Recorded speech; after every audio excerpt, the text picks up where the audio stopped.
The morning I resigned, everyone thought I had lost my mind. Including me. I stared at the email one last time, my finger hovering over the mouse. 4 years earlier, I had celebrated getting this job. It came with a corner office, a 6-figure salary, yearly bonuses, and enough benefits to make my friends jealous. On paper, I had everything. In reality, I hadn't slept through an entire night in almost 2 years. Every morning began the same way. My alarm rang at 5:30. Coffee replaced breakfast. Traffic replaced peace. Emails replaced conversations. By the time I reached the office downtown, my phone already held dozens of unread messages demanding immediate attention. Everything was marked urgent. Everything had to be finished yesterday. Every meeting ended with another meeting. Every Friday promised that next week would be easier. It never was. Some nights I didn't leave the office until after 9. Sometimes I forgot what daylight looked like. The expensive apartment I rented wasn't really a home. It was simply the place where I showered before returning to work. One evening, I caught my reflection in the elevator mirror. Dark circles surrounded my eyes. My shoulders were constantly tense. Even my smile looked exhausted. I barely recognized the woman staring back at me. "What happened to you?" I whispered. There was no answer. Only silence. 3 weeks later, I drove to visit my parents for Sunday dinner. Dad noticed something before I even reached the front porch. "You look tired." I laughed softly. "I've been tired for years." He studied my face for a long moment. "No. This is different." Mom placed dinner on the table and tried changing the subject, but Dad kept watching me. After everyone finished eating, he walked with me into the backyard. The old oak tree still stood exactly where it had when I was a little girl. Grandpa used to hang a rope swing from one of its strongest branches. I could almost hear his laughter. Dad folded his arms. "Your grandfather used to say something." I smiled. "He said a lot of things. He always said money is a wonderful servant, but a terrible master." I finished the sentence with him. Dad nodded. "He'd be worried if he saw you now." I looked toward the empty field behind the house. Grandpa's land. After he passed away, he'd divided it equally between Dad and his 2 brothers. Dad had later given me a small corner of his share, insisting Grandpa would have wanted me to have it. At the time, it hadn't seemed important. It was just a quiet piece of land surrounded by wildflowers and old maple trees. Now, it felt different. "What are you thinking?" Dad asked. "I don't know. But deep down, I already did." The following Monday, I sat through another 3-hour meeting about quarterly targets. Halfway through the presentation, I realized something. Nobody in the room looked happy. Some looked successful. Some looked wealthy. Some looked important. But happy. Not one of them. My manager clicked to another spreadsheet. "We need everyone giving 110%. Someone beside me sighed quietly. I suddenly remembered Grandpa teaching me how to plant tomatoes when I was 10 years old. He'd smiled more while digging holes in the dirt than anyone in this room smiled closing $1 million contracts. That memory stayed with me the rest of the day. By evening, my decision had already been made. Friday morning arrived. I packed the few personal things from my desk. A framed photo of Grandpa. A coffee mug with a faded sunflower painted on the side. A notebook filled with ideas I'd never had time to pursue. When my resignation meeting began, my manager looked genuinely confused. "We can increase your salary.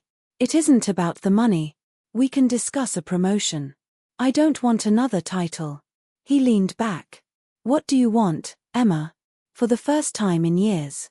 The answer came easily. "My life back." He stared at me for several seconds before quietly nodding. "I hope you find whatever you're looking for." "So do I."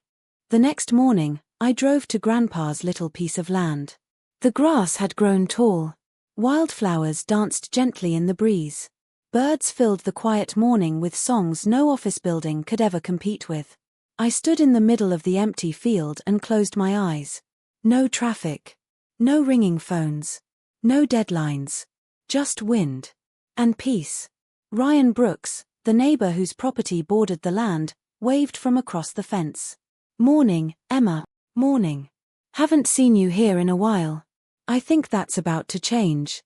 He walked over with a friendly smile. "You building something?" I looked around the open land. Then smiled. "Not something big. Something meaningful." Ryan raised an eyebrow. "What do you have in mind?" I took one slow breath before answering. "A tiny house." He looked surprised. Then he smiled. "You know, I think your grandfather would have loved that." As the morning sun warmed my face, I realized something I hadn't felt in years. Hope. Not the kind that came with promotions or bonuses. The quiet kind. The kind that whispered instead of shouted. The kind that told me I didn't need a bigger house, a higher salary, or a more impressive job to build a beautiful life. I just needed the courage to begin. 2 weeks after leaving my job, the concrete foundation for my tiny home was finally finished. It wasn't much to look at. Just a simple rectangle surrounded by wooden stakes and fresh gravel. But every time I stood there, I could already imagine it. A small kitchen with sunlight pouring through the windows. A reading corner beside a bookshelf. A cozy loft where I'd wake up to birds instead of alarm clocks. It wasn't anyone else's dream. It was mine. And for the first time in years, that felt enough. The following Saturday, Mom invited everyone over for our annual summer barbecue. Dad grilled hamburgers in the backyard while cousins chased each other across the lawn. Children laughed beneath Grandpa's old oak tree. It felt like every family gathering we'd ever had. Except this time. Everyone wanted to ask about me. "So?" Aunt Susan smiled as she handed me a glass of lemonade. "I heard you quit your fancy job." "I did. And you're really building one of those tiny houses?" I nodded.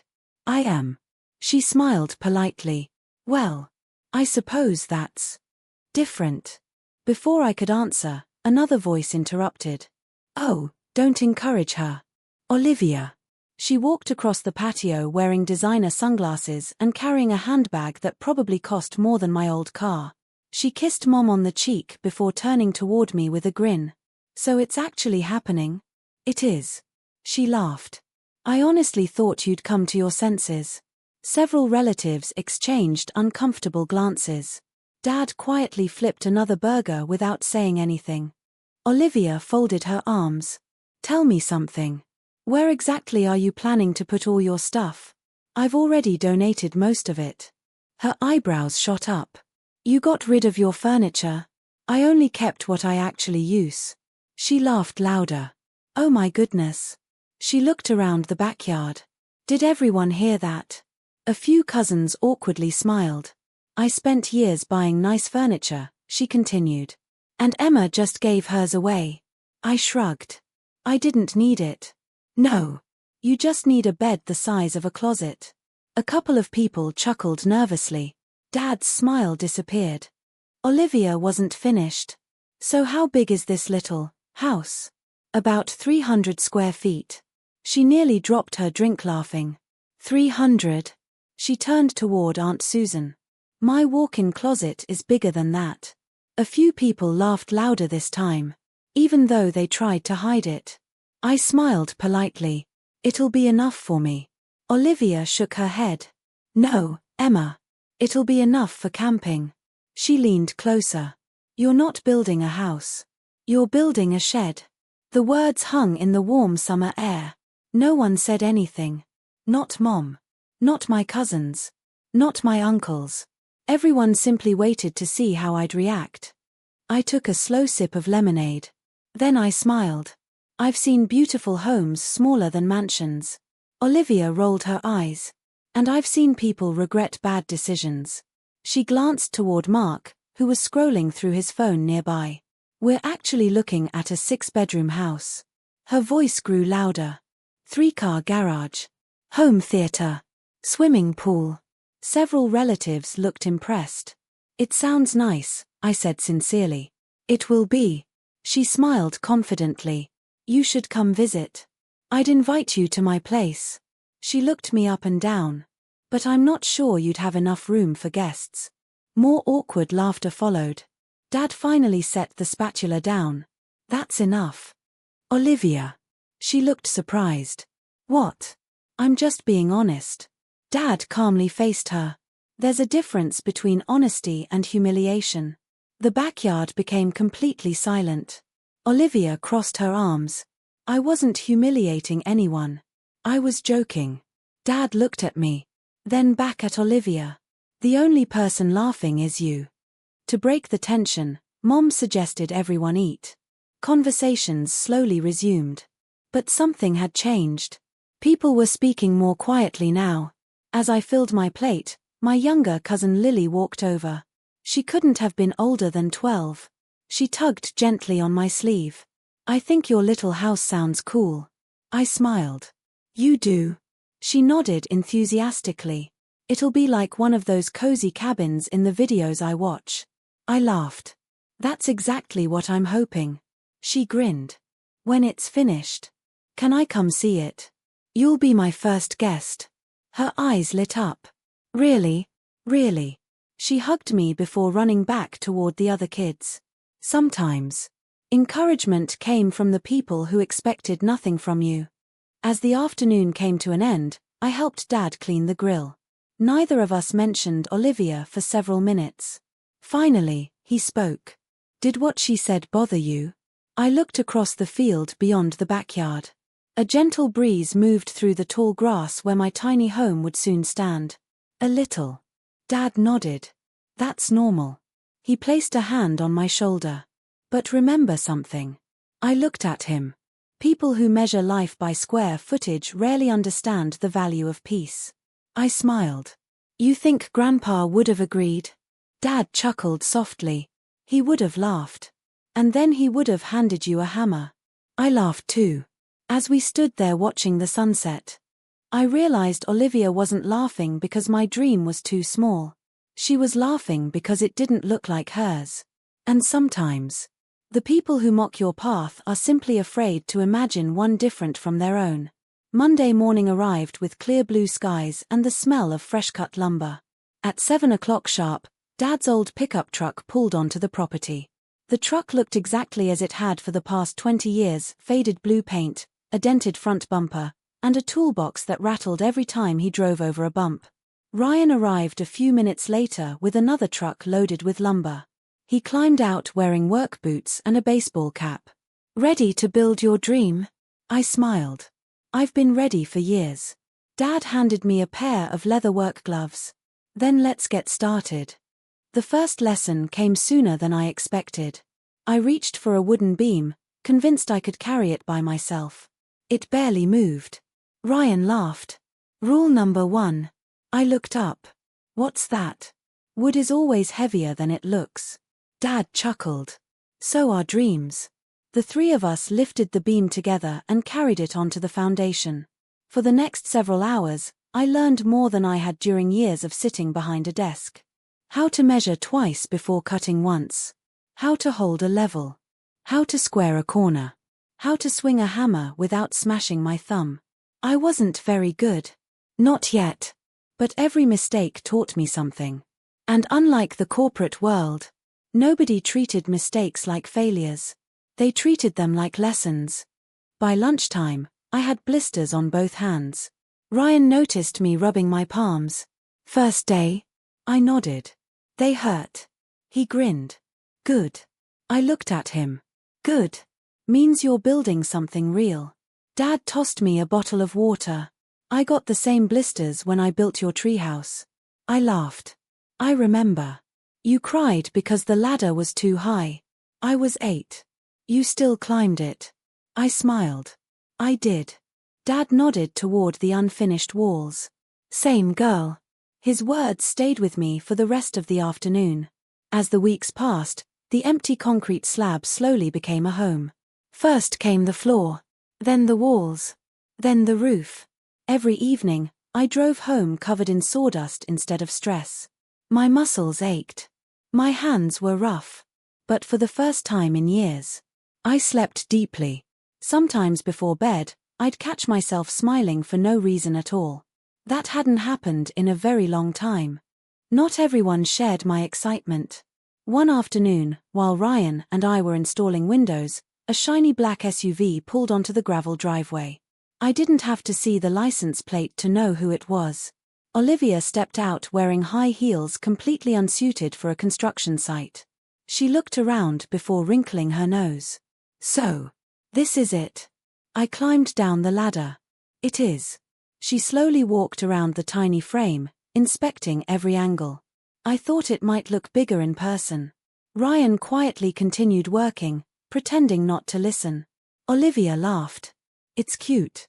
She said the word the same way people described a child's lemonade stand. Cute. Not impressive. Not successful. Cute.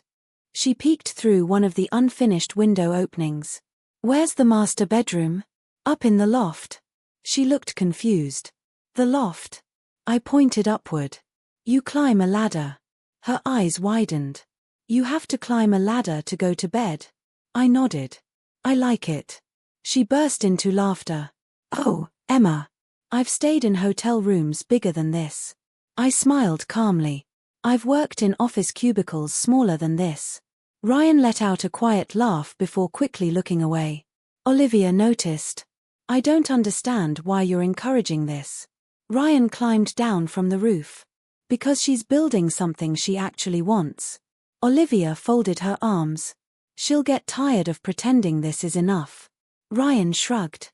Maybe. Or maybe she'll discover that enough is exactly enough. For the first time all afternoon, Olivia had nothing to say. Later that evening, after Olivia finally left, I sat on a stack of lumber watching the sunset. The house still didn't have doors. It didn't have electricity. It didn't even have insulation yet.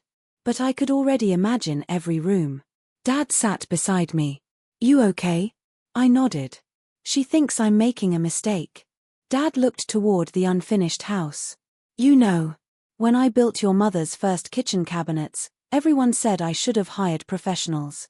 What happened? They're still using those cabinets 34 years later. I smiled. So people were wrong. They usually are. He looked directly at me. Especially when they judge something before it's finished. As darkness settled over the property, Ryan packed away the last of the tools. Before leaving, he handed me a small wooden block. What is this? The first piece of lumber we cut. I turned it over in my hands. One side had been sanded smooth. The other still showed rough saw marks. Ryan smiled. Keep it. Why? So one day, when this place is finished, you'll remember that every beautiful home starts as a pile of rough pieces. I slipped the block into my pocket. As I looked at the unfinished walls standing against the evening sky, I realized something. Olivia saw a tiny house. Dad saw craftsmanship. Ryan saw possibility. But when I looked at it, I didn't just see a home. I saw the first life I'd ever built with my own two hands. 6 weeks later, the last cabinet door clicked into place. I stood in the middle of my tiny home and slowly turned in a circle. It was finished. Not perfect. There were still little things I wanted to improve someday. The kitchen shelves weren't exactly level. One window squeaked when I opened it. The bathroom mirror hung a little lower than I'd planned. But none of that mattered. Every wall had been raised by hands that cared. Every nail told a story.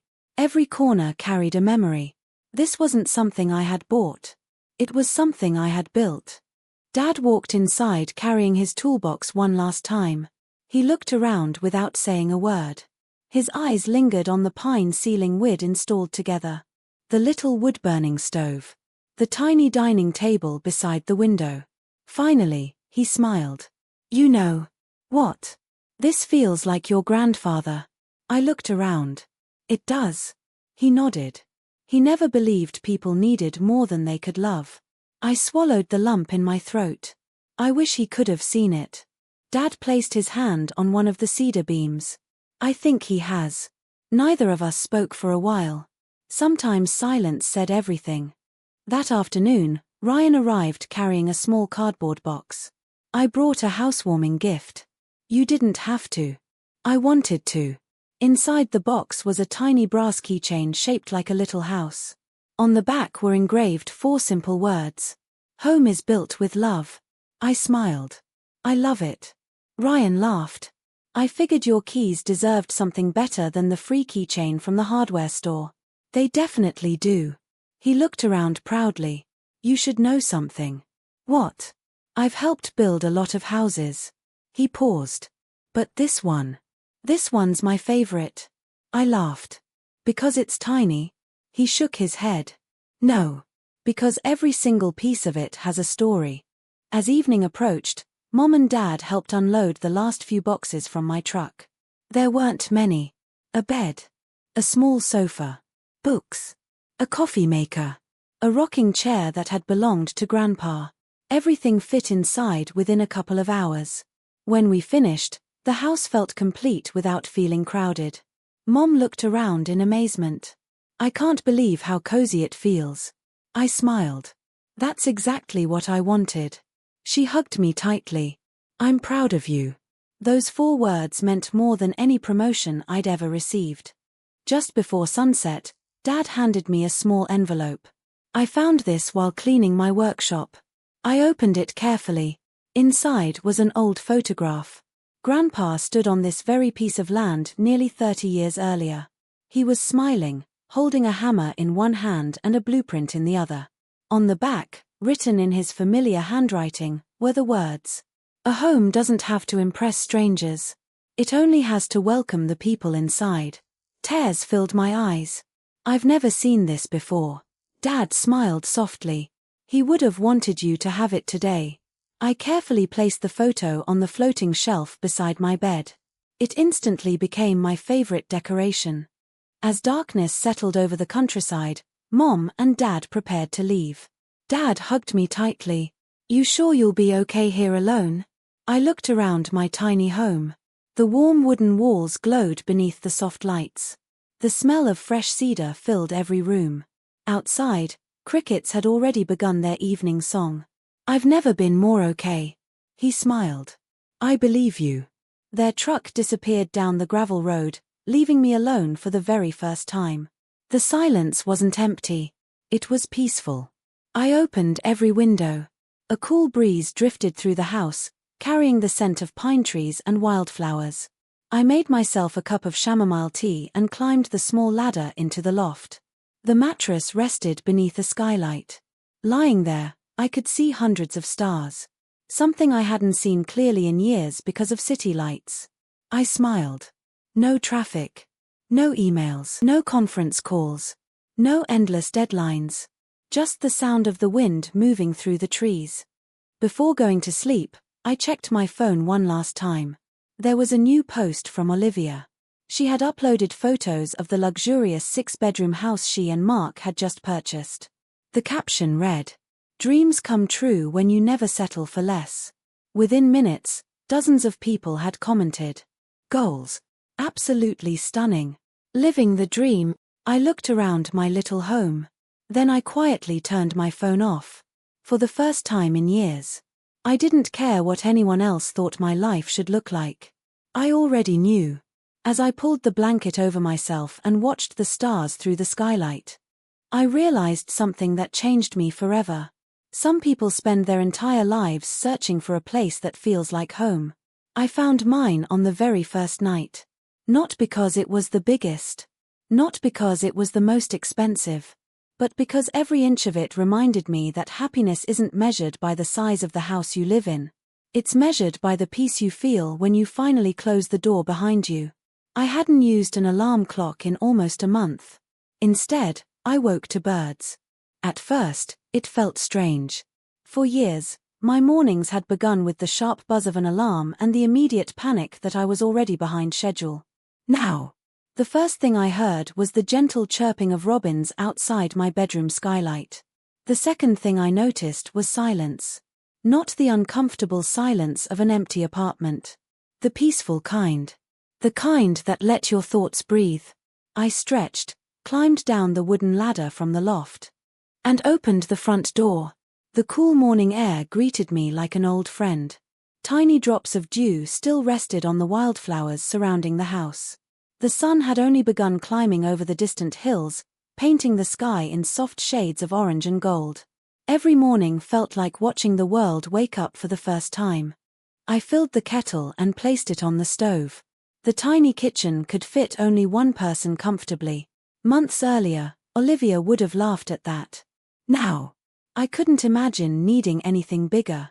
As the water heated, I opened the small window above the sink. Fresh air drifted inside, carrying the scent of pine trees and damp earth. No city traffic. No construction noise. No sirens.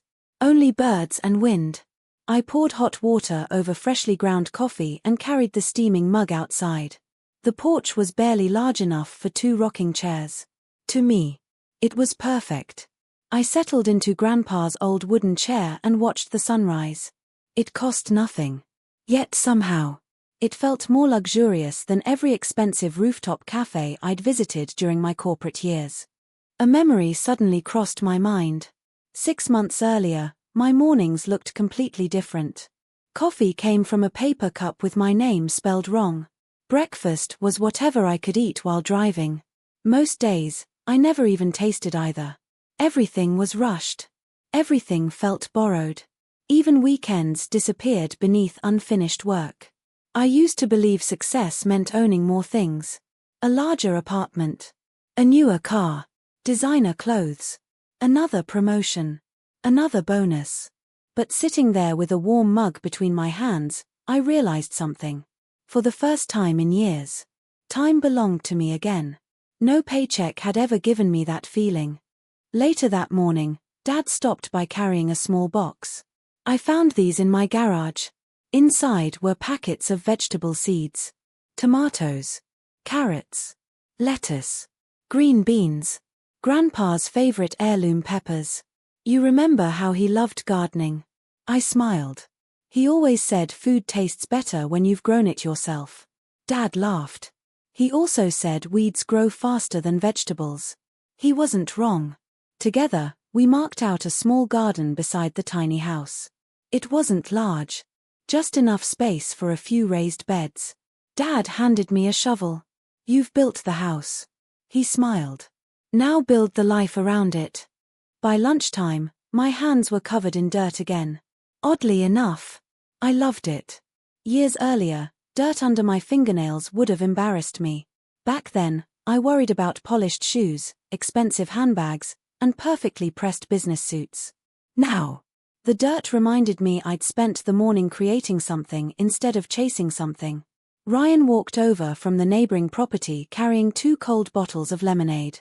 I figured gardeners get thirsty. I laughed. We're still beginners. He looked at the small garden. Everything starts that way. He glanced toward my tiny house. Funny. What? A month ago, this place was just an empty field. And now? He smiled. Now it feels alive. That afternoon, I opened my laptop for the first time in days. Not for work. Just curiosity. An email notification caught my attention. My former company had announced another round of restructuring. Several people I had worked beside for years had been laid off. Others were being asked to work even longer hours. I stared at the screen quietly. A strange feeling settled over me. Not satisfaction. Relief. For so long, I'd believed leaving meant I was walking away from security. Now I understood something different. Sometimes, the biggest risk isn't leaving. It's staying somewhere that's slowly stealing your life. I closed the laptop without replying to anything. Then I stepped outside. The breeze gently moved through the garden. The tiny house stood quietly beneath the trees. No mortgage. No overwhelming bills. No endless pressure to prove myself. Just enough. And for the first time in my adult life, enough felt wonderfully abundant. About 2 months after I moved into my tiny home, Olivia called with exciting news. You have to come this Saturday. For what? Our housewarming party. I smiled. So you finally bought the new place? She laughed proudly. Bought isn't even the right word. You need to see it. There was something in her voice I'd heard many times before. Not happiness. Validation. She wanted people to be impressed. I'll be there, I said. Oh, and Emma? Yeah. Don't worry. She chuckled. There'll be enough room for everyone. I smiled politely, knowing exactly what she meant. Saturday afternoon, I drove into one of the newest neighborhoods on the edge of town. Every house looked enormous. Perfect green lawns. Luxury SUVs parked in spotless driveways. Stone entrances with fountains. The kind of neighborhood featured in glossy real estate magazines. Olivia's house stood near the end of the street. It was breathtaking. Tall white columns framed the entrance. Large windows reflected the afternoon sun. A 3-car garage stretched across one side of the property. Fresh landscaping surrounded the walkway. Even I had to admit, it was beautiful. As I parked, a valet directed guests toward the front entrance. Valet parking. For a housewarming party. That alone told me everything I needed to know about Olivia's priorities. The front door opened before I reached it. There she is. Olivia hugged me quickly before stepping back. So, she spread her arms dramatically. What do you think? It's beautiful. I know. She smiled proudly. Come inside. The foyer alone was almost as large as my entire tiny home. Crystal chandeliers sparkled overhead. Marble floors reflected every light. A grand staircase curved toward the second floor. Guests wandered through the rooms carrying champagne glasses while complimenting every detail. This kitchen is incredible. I love these ceilings. The home theater is amazing. Olivia soaked in every compliment like sunshine. This is exactly what we've always dreamed about. Mark stood nearby smiling politely, but something about his smile felt forced. Olivia eagerly led me from room to room. This is the formal dining room. And over here is the wine cellar. She opened another door. Private gym. Then another. My office. Another. Guest suite. Finally, she pushed open double doors. And this, she grinned, is the master bedroom. The room was enormous. Floor-to-ceiling windows overlooked the backyard pool. A fireplace stood opposite the bed. 2 walk-in closets stretched along opposite walls.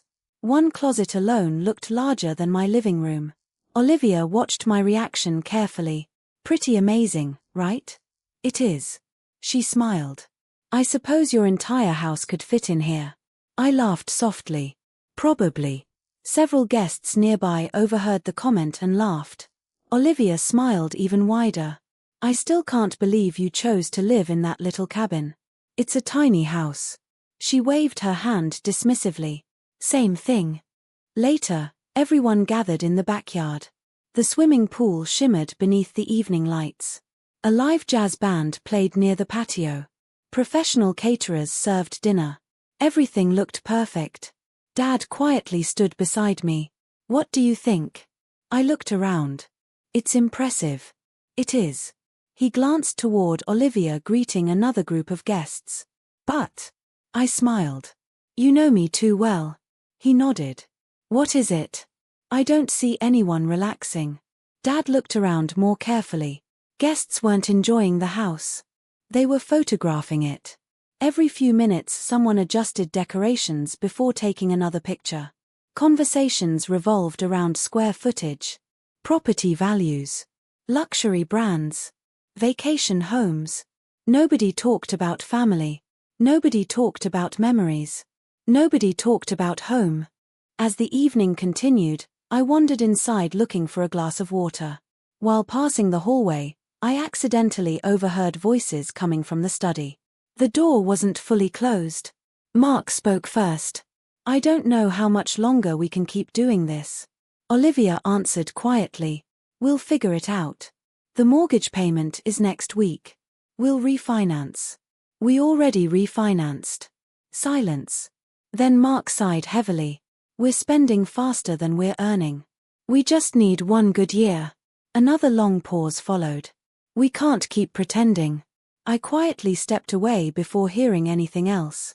It wasn't my conversation. But one thing became painfully clear. The perfect house wasn't as effortless as everyone believed. When the party ended, Olivia walked me to my car. So, she smiled confidently. What do you think now? I looked back at the enormous house glowing beneath hundreds of outdoor lights. It's beautiful. I knew you'd love it. I smiled warmly. I hope it brings you everything you're looking for. She hugged me. It already has. As I drove home, I thought about those words. An hour later, I pulled into the gravel driveway beside my tiny house. The porch light welcomed me home. Crickets filled the quiet night. I stepped inside, kicked off my shoes, and sank into Grandpa's old rocking chair. The entire house smelled faintly of cedar and fresh coffee. No chandeliers. No marble floors. No swimming pool. Just peace. And as I looked around my little home, I couldn't help wondering, if Olivia had truly found everything she was looking for, why had Mark sounded like a man who was terrified of losing it all? The weeks after Olivia's housewarming party passed quickly.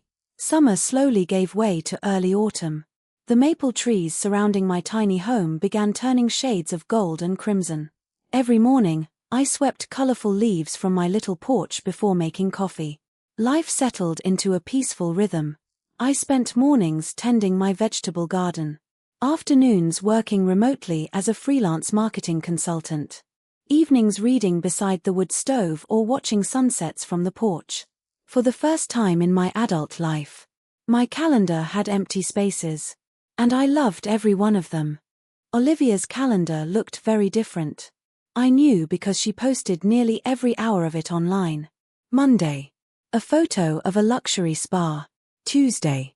Designer shopping bags lined across her kitchen island. Wednesday. A dinner at the city's newest 5-star restaurant. Thursday. Fresh outdoor furniture delivered beside the pool. Friday. A professionally decorated guest room. Every picture carried a carefully written caption. Blessed beyond words. Dreams really do come true.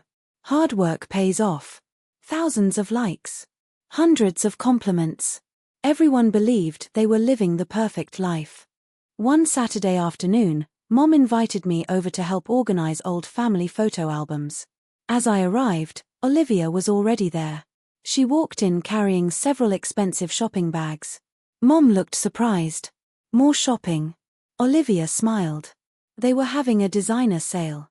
Dad glanced at the bags. Looks expensive. They're investments.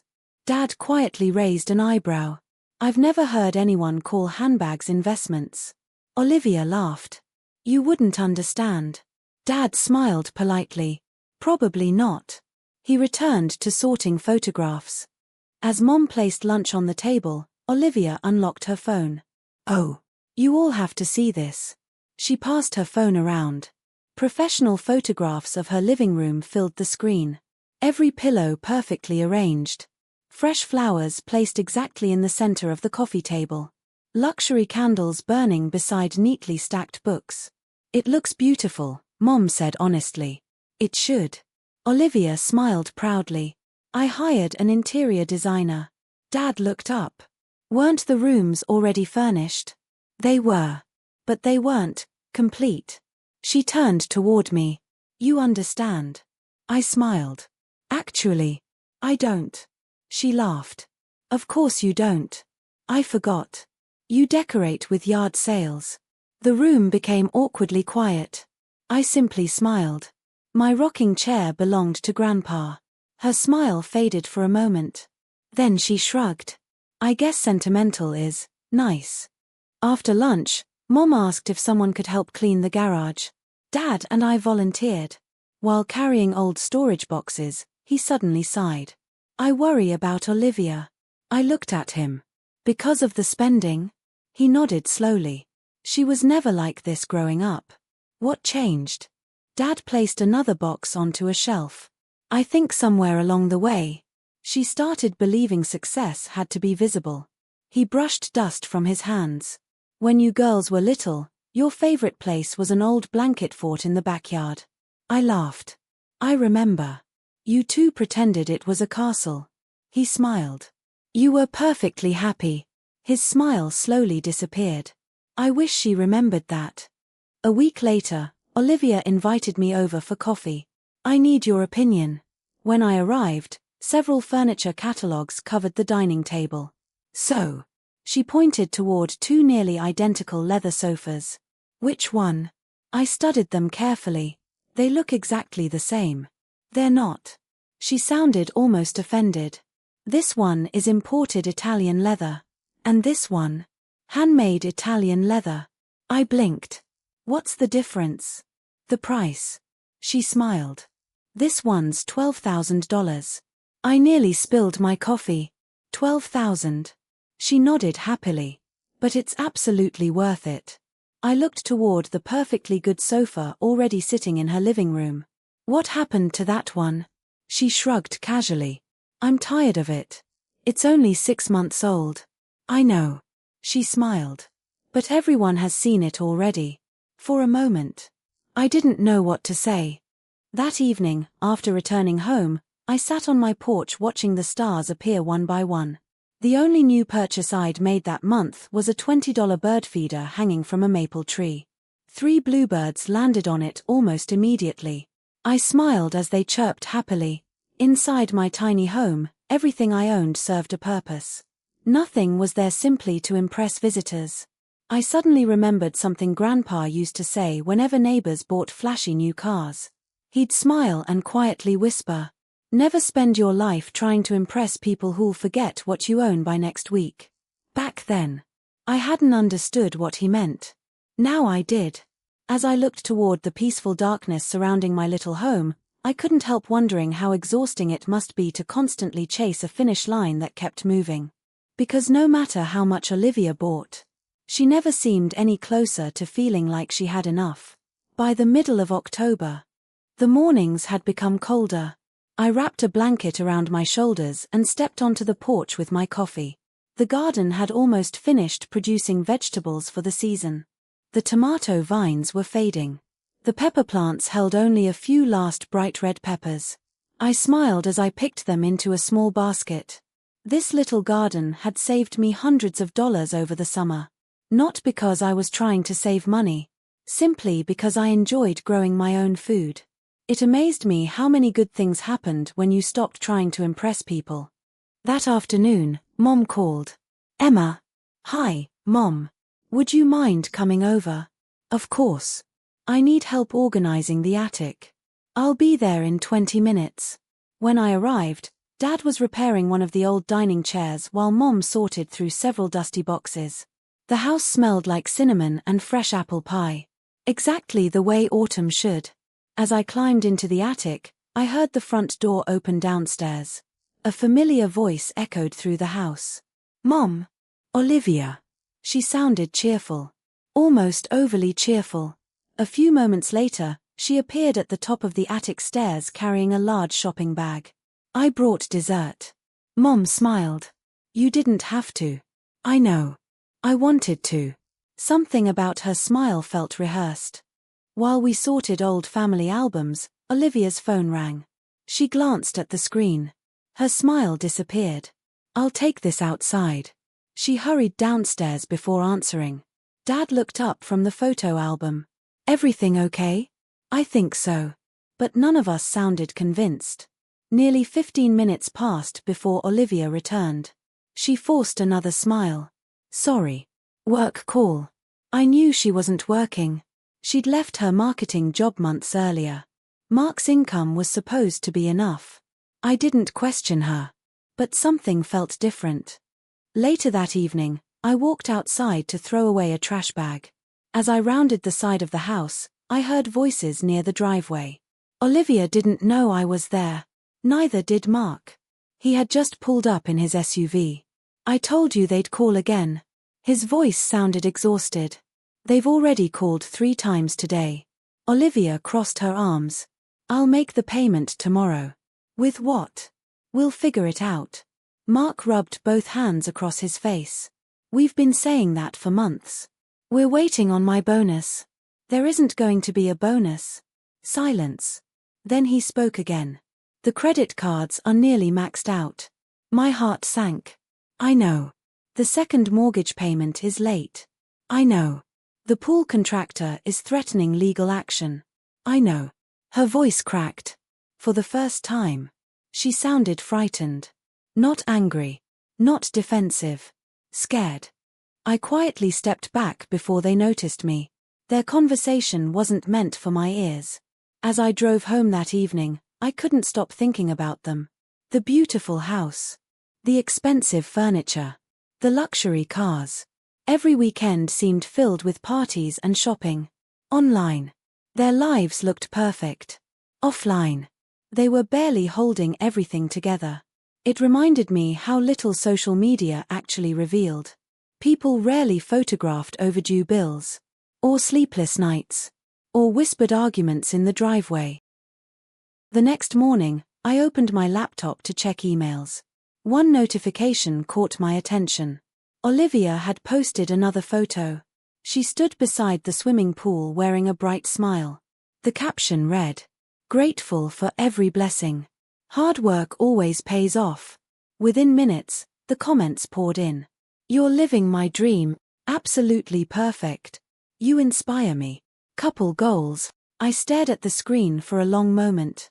Then quietly closed the laptop. None of those people knew about the phone call. Or the missed mortgage payments. Or the fear I'd heard in Mark's voice. They weren't lying exactly. They simply weren't telling the whole story. That evening, Ryan stopped by with a basket of fresh apples from his orchard. "You've got enough firewood for winter." "I do." "Pantry stocked?" "Almost." He smiled. "You've planned well." I laughed. "I learned from Grandpa." Ryan looked around my little home. "You know what I like about this place?" "What?" "You don't have to worry about losing it." I looked toward the tiny house glowing warmly beneath the porch light. The mortgage was paid. The bills were small. The garden was full. The pantry shelves were slowly filling for winter. For the first time in years. My future didn't depend on another promotion. Or another paycheck. Or another loan. It depended on living within my means. As I watched the leaves drift gently across the yard, I couldn't shake the feeling that somewhere across town, inside the mansion everyone envied, someone was desperately trying to hold together a life that looked perfect from the outside but was quietly falling apart behind closed doors. November arrived with colder mornings and longer nights. The maple trees surrounding my tiny home had shed nearly all their leaves. Every weekend, I gathered them into neat piles before spreading the healthiest ones across the garden beds for winter. Grandpa used to call it feeding the soil. He believed that if you took care of the earth today, it would take care of you tomorrow. The older I became, the wiser he seemed. One Tuesday afternoon, I drove into town for groceries. The supermarket was crowded with people preparing for Thanksgiving. As I loaded vegetables into my cart, I heard someone call my name. "Emma." I turned. Olivia stood near the dairy section. For a moment, I barely recognized her. She was dressed beautifully, as always. Designer coat. Perfect makeup. Expensive handbag. But something had changed. The sparkle in her eyes was gone. She looked exhausted. "Hi." She forced a smile. "I didn't expect to see you. I was just buying groceries." "So was I." She glanced into my cart. "You still buy all those vegetables?" "I grow most of them." She laughed softly. "I almost forgot." Then she looked down at her own cart. It held only a few essentials. Milk. Bread. Eggs. Pasta. No expensive wine. No imported cheese. No gourmet desserts. It wasn't what surprised me. It was how carefully she calculated each item before placing it inside. As we reached the checkout together, the cashier scanned Olivia's groceries. She inserted her credit card. The machine beeped. Transaction declined. The cashier smiled politely. "I'm sorry. Would you like to try again?" Olivia laughed nervously. "It does this sometimes." She tried another card. Again. Declined. The line behind us grew quiet. Color drained from Olivia's face. She searched frantically through her wallet. I must have grabbed the wrong one. Without saying a word, I stepped forward. "I've got it." She looked at me immediately. "No. It's fine. I can pay." "I know you can. But I want to." Before she could argue again, I tapped my card against the payment terminal. The receipt printed a few seconds later. The cashier handed Olivia her bags with a warm smile. "Have a wonderful day." She quietly thanked her before walking outside. The cold wind greeted us in the parking lot. Neither of us spoke until we reached her SUV. Finally, she looked at me. "You didn't have to do that." "I know." She stared at the grocery bags. "I'm sorry." "For what?" "For laughing at your life." I smiled gently. "You don't have to apologize because I bought groceries." She shook her head. "No. For everything." Her voice cracked. She stopped herself. "It's been a hard week." I wanted to ask what had happened. Instead, I simply waited. Sometimes silence gave people permission to tell the truth. After nearly a minute, she whispered, "We missed another mortgage payment." The words barely escaped her lips. I didn't interrupt. "The bank called yesterday." She looked toward the ground. "They've been calling every day." I felt my heart sink.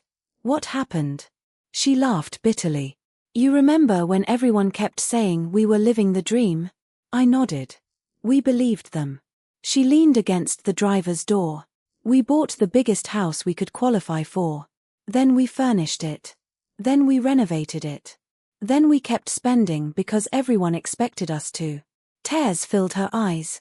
"I don't even know when it stopped being our dream and started becoming everyone else's." I stepped closer. "Does Mom know?"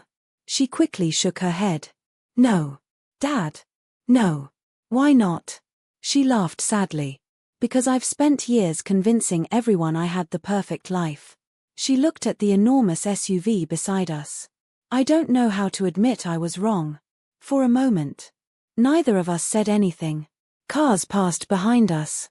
Shopping carts rattled across the parking lot. Life continued all around us. Yet it felt as though time had stopped. Before getting into her SUV, Olivia looked at me. "I used to feel sorry for you." I smiled softly. "I know." She wiped a tear from her cheek. "Now." She glanced toward my old pickup parked a few spaces away. "I think you've been the richest person in this family all along." I looked at her quietly. Not because of money, but because I finally understood what she meant. Real wealth wasn't measured by what you could show people. It was measured by how peacefully you could sleep at night. As I watched Olivia drive away, I couldn't help feeling that paying for her groceries wasn't the beginning of her problems. It was simply the first crack in a life that had been quietly breaking for much longer. The week after I met Olivia at the grocery store, she barely answered anyone's calls. Mom noticed first. "Have you heard from your sister?" I looked up from the soup I was making. "Not since Tuesday. She usually calls every few days." I stirred the pot quietly. "Maybe she's busy." Mom didn't look convinced. "I hope that's all it is." After we hung up, I stared out the kitchen window at the first snowflakes drifting through the air. Something told me Olivia wasn't busy. She was overwhelmed. 3 days later, my phone rang just after 7 in the evening. It was Mark. He had never called me directly before. "Emma." His voice sounded tired. "Hi, Mark. I'm sorry to bother you." "You're not." There was a long silence. Finally, he asked, "Is Olivia with you?" "No. I can't reach her." "What's wrong?" He exhaled heavily. "I think she's driving around. She left the house after we argued." "About what?" Another pause. Then he quietly answered, "I lost my biggest client." The words landed like a stone. "I'm so sorry." "So am I." Mark owned a small architectural consulting business.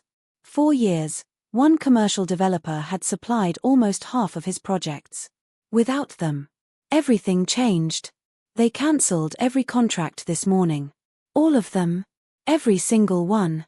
I leaned against the kitchen counter. "Did they say why?" "They're shutting down several developments." He laughed bitterly. "Nothing personal. But it feels personal when 40% of your income disappears in one phone call." I closed my eyes. The timing couldn't have been worse. Missed mortgage payments. Credit card debt. Now, a major loss of income. An hour later, Olivia finally returned Mark's calls. The next morning she surprised me by asking if we could meet. We chose a quiet coffee shop on the edge of town. She looked nothing like the confident woman from the housewarming party. Her hair was tied back carelessly. She wore no designer jewelry. Dark circles rested beneath her eyes. She wrapped both hands around a cup of coffee she barely touched. "They're all gone." "What?" "The contracts." I nodded gently. "Mark told me." She stared into her cup. "I didn't even know businesses could lose that much overnight." "They can." She gave a small, humorless laugh. "I thought people like us were safe." "What do you mean?" "You know." She gestured vaguely. "Successful people." I smiled sadly. "Success doesn't make people immune to hard times." "No." She whispered. "I know that now." The waitress stopped by to refill our coffee. After she walked away, Olivia pulled a folded piece of paper from her purse. She slid it across the table. "What is it?" "Our monthly expenses." I unfolded it. "Mortgage. Property taxes. Insurance. Luxury SUV payments. Pool maintenance. Private school donation pledges. Country club membership. Credit card minimum payments." The numbers kept going. And going. I looked up. "Olivia." "I know." Tears filled her eyes.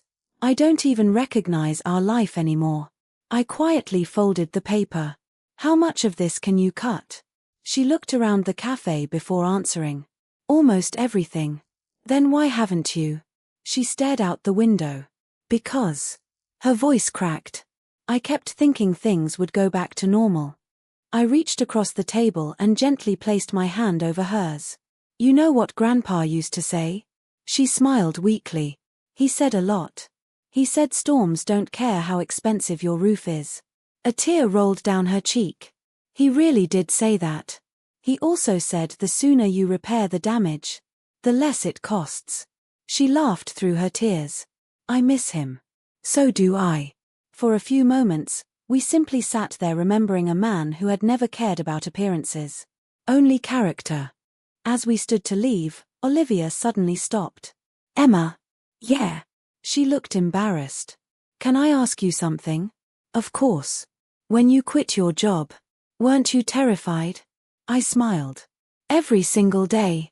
"So why did you do it?" I thought about my tiny house. The quiet mornings.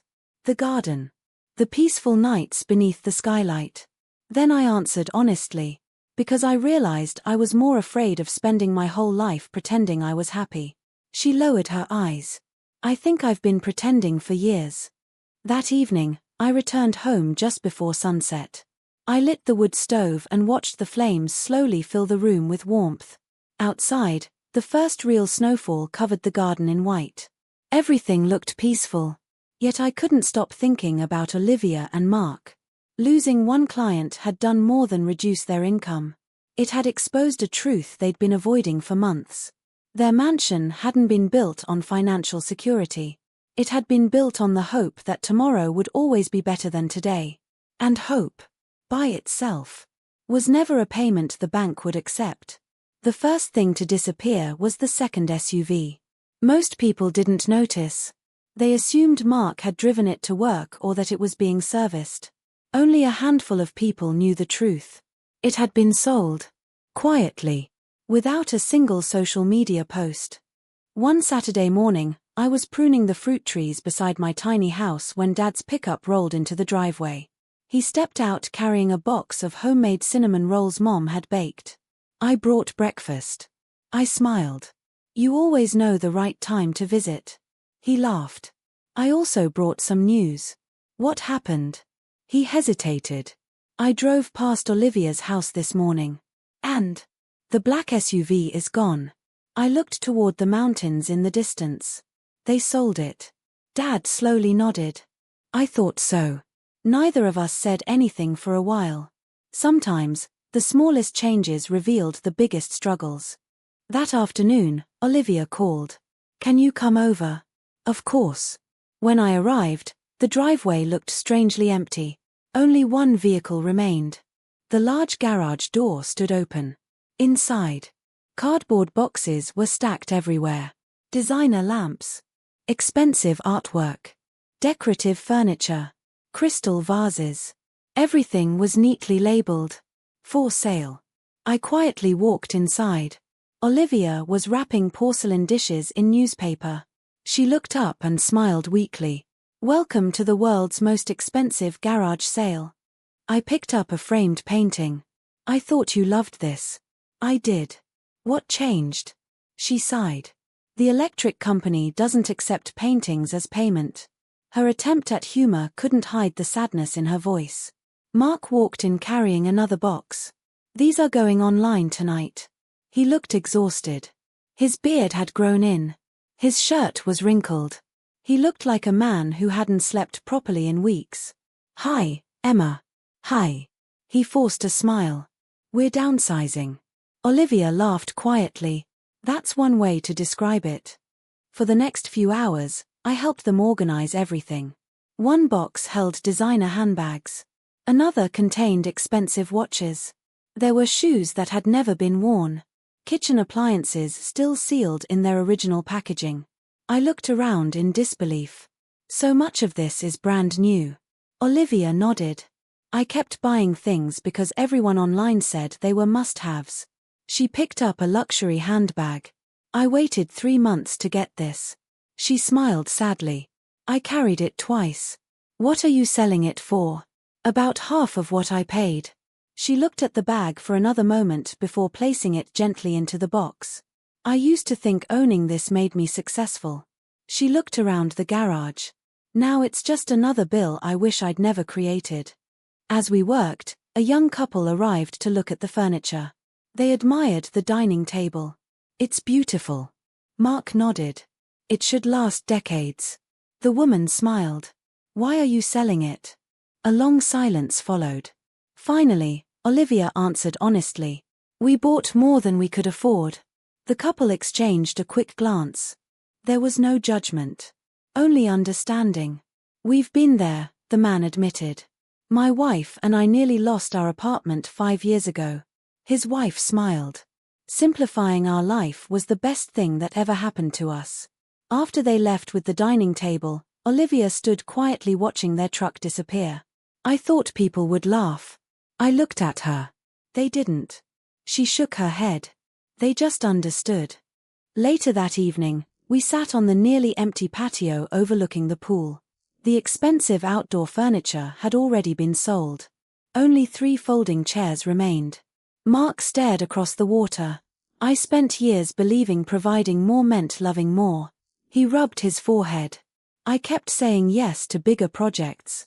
Bigger loans. Bigger payments. I thought that's what a good husband was supposed to do. Olivia reached for his hand. I never told you to stop. No. He smiled sadly. Because I never admitted I was scared. For the first time since I'd known them. Neither of them was pretending to be perfect.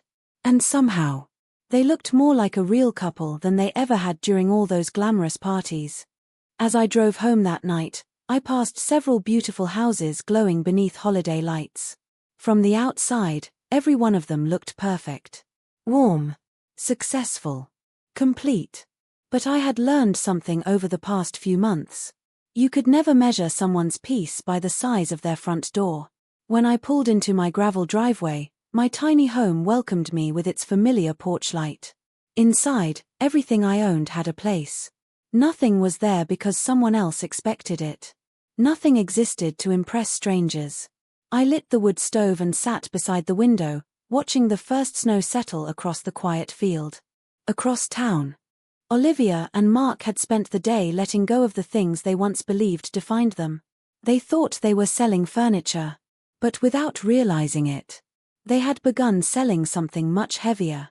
The illusion that appearances were worth more than peace. December arrived with the first real snowstorm of the year. My tiny house looked like something from a Christmas postcard. A thin layer of snow covered the roof. Smoke curled gently from the chimney. Warm yellow light glowed through the windows. I wrapped myself in Grandpa's old wool sweater, brewed a fresh pot of coffee, and settled into the rocking chair beside the window. Outside, the world was quiet. Inside, The wood stove crackled softly. It was the kind of peace I once believed only existed in movies. Now, it was simply Tuesday morning. Around noon, Mom called. "Emma." "Hi, Mom. I'm planning Christmas dinner." "Already?" She laughed. "You know how your father is. He wants everything ready weeks early." I smiled. "So what's the plan?" "The whole family is coming. Cousins. Everyone." She paused. "And Olivia insisted on hosting." That surprised me. "At her house?" "Yes." Mom sounded relieved. "I think she's trying to bring everyone together." I looked out at the falling snow. "That's a good thing." "I hope so." Neither of us realized how much effort Olivia was putting into protecting an image that was already beginning to fall apart. 2 days later, I stopped by the local hardware store for firewood and paint.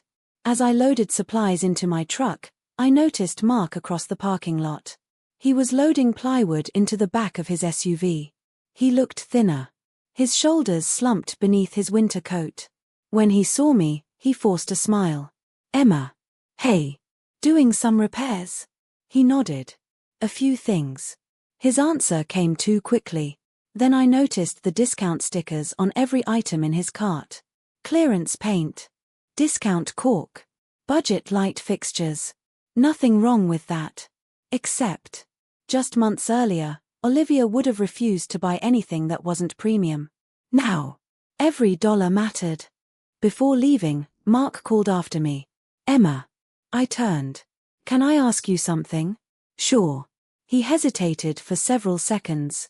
"Do you think people can start over?" The question caught me off guard. "What do you mean?" "I mean," he looked toward the snowy parking lot.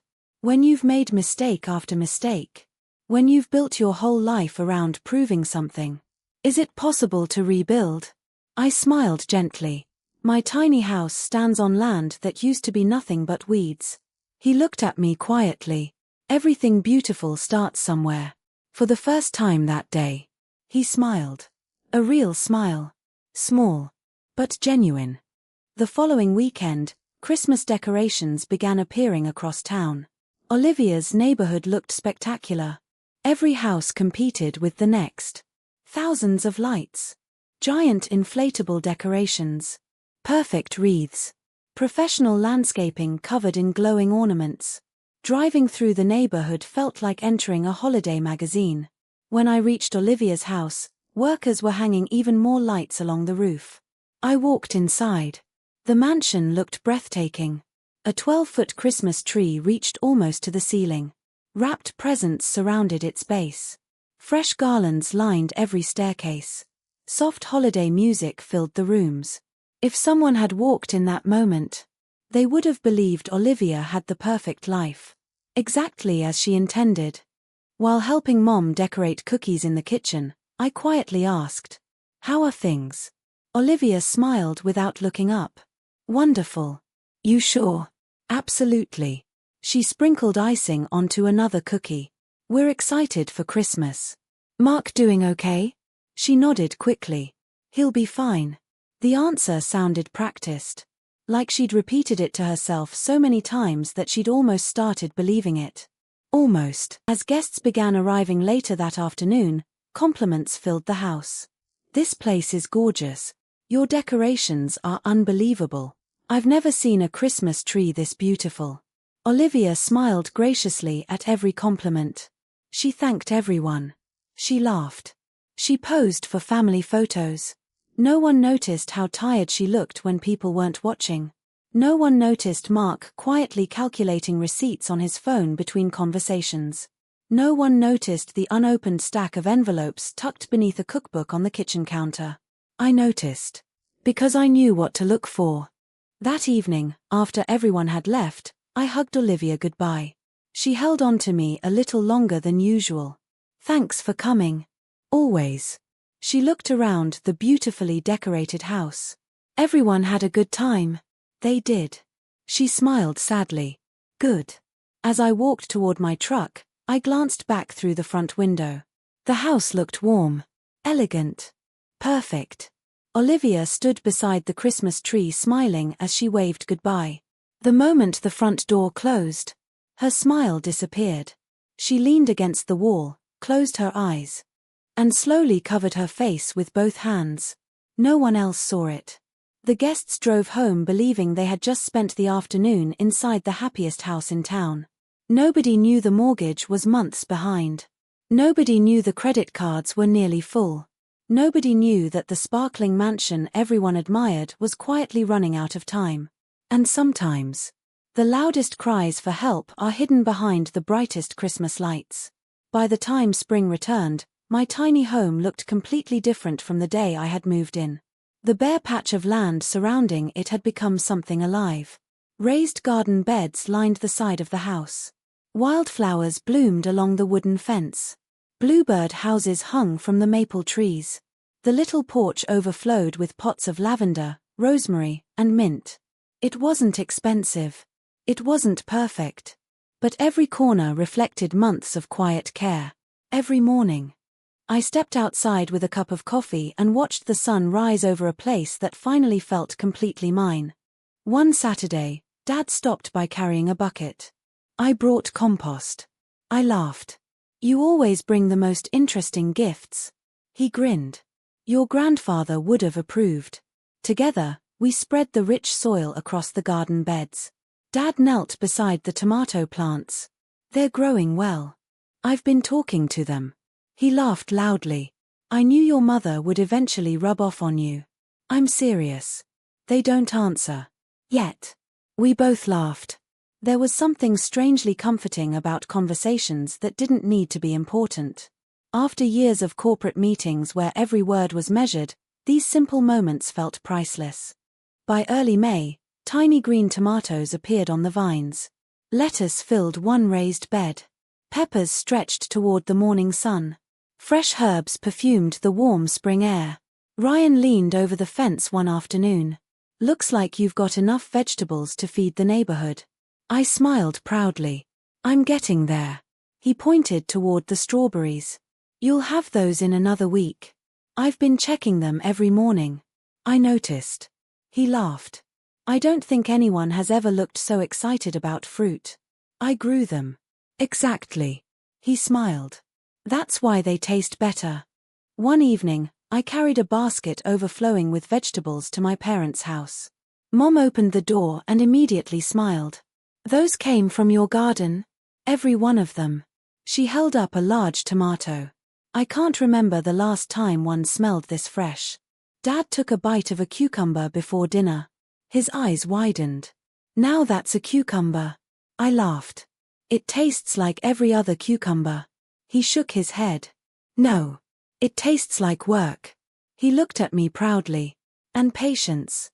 As we sat down for dinner, Mom suddenly asked, "Have you heard from Olivia today?" I nodded. "She texted this morning." "How's she doing?" I hesitated. "Better than she was. At least." That's what I hoped. In reality, most of our conversations had become shorter. Quieter. She no longer sent pictures of luxury purchases. Instead, she occasionally asked practical questions. "Where did you buy your garden tools? Do you know any good second-hand furniture stores? How much does it cost to grow vegetables?" 6 months ago, she would have laughed at those questions. Now, she genuinely wanted the answers. The following weekend, I set up a small wooden table near the road. On it, I placed baskets of tomatoes, peppers, cucumbers, herbs, and fresh eggs from a nearby farmer I'd become friends with. A handwritten sign read, "Fresh produce, pay what you can." Ryan walked over carrying a basket. "You know you'll make more money if you set prices." I smiled. "I know. So why don't you?" I looked toward the elderly woman placing a few dollars into the small honesty box. "Because not everyone can afford fresh food." Ryan watched quietly. "And somehow," I continued, "the people who can usually leave a little extra." He smiled. "Your grandfather would have been proud." "I hope so." Just before sunset, a familiar black SUV slowly pulled onto the gravel beside the stand. Olivia stepped out. She looked around at the baskets of vegetables. "You grew all this?" "I did." She picked up a tomato and smiled. It actually smells like a tomato. I laughed. They're supposed to. She looked toward the little honesty box sitting on the table. You're trusting strangers to pay? I am. What if they don't? I shrugged. Most people do. And if they don't? I smiled softly. Maybe they needed the vegetables more than I needed the money. Olivia stared at me for a long moment. Finally, she whispered. I don't think I ever understood what rich really meant. I looked around my tiny garden. The birds were singing. The breeze carried the scent of fresh herbs. The setting sun painted the sky in shades of gold. The honesty box wasn't full. My bank account wasn't enormous. But my heart felt lighter than it ever had during my years chasing promotions. As Olivia quietly placed a few dollars into the little wooden box and picked up a basket of vegetables, I realized something. The life she had once laughed at was slowly becoming the life she admired. As spring melted into early summer, my tiny house settled into a rhythm that no architect could have designed. Every day felt simple. Every day felt enough.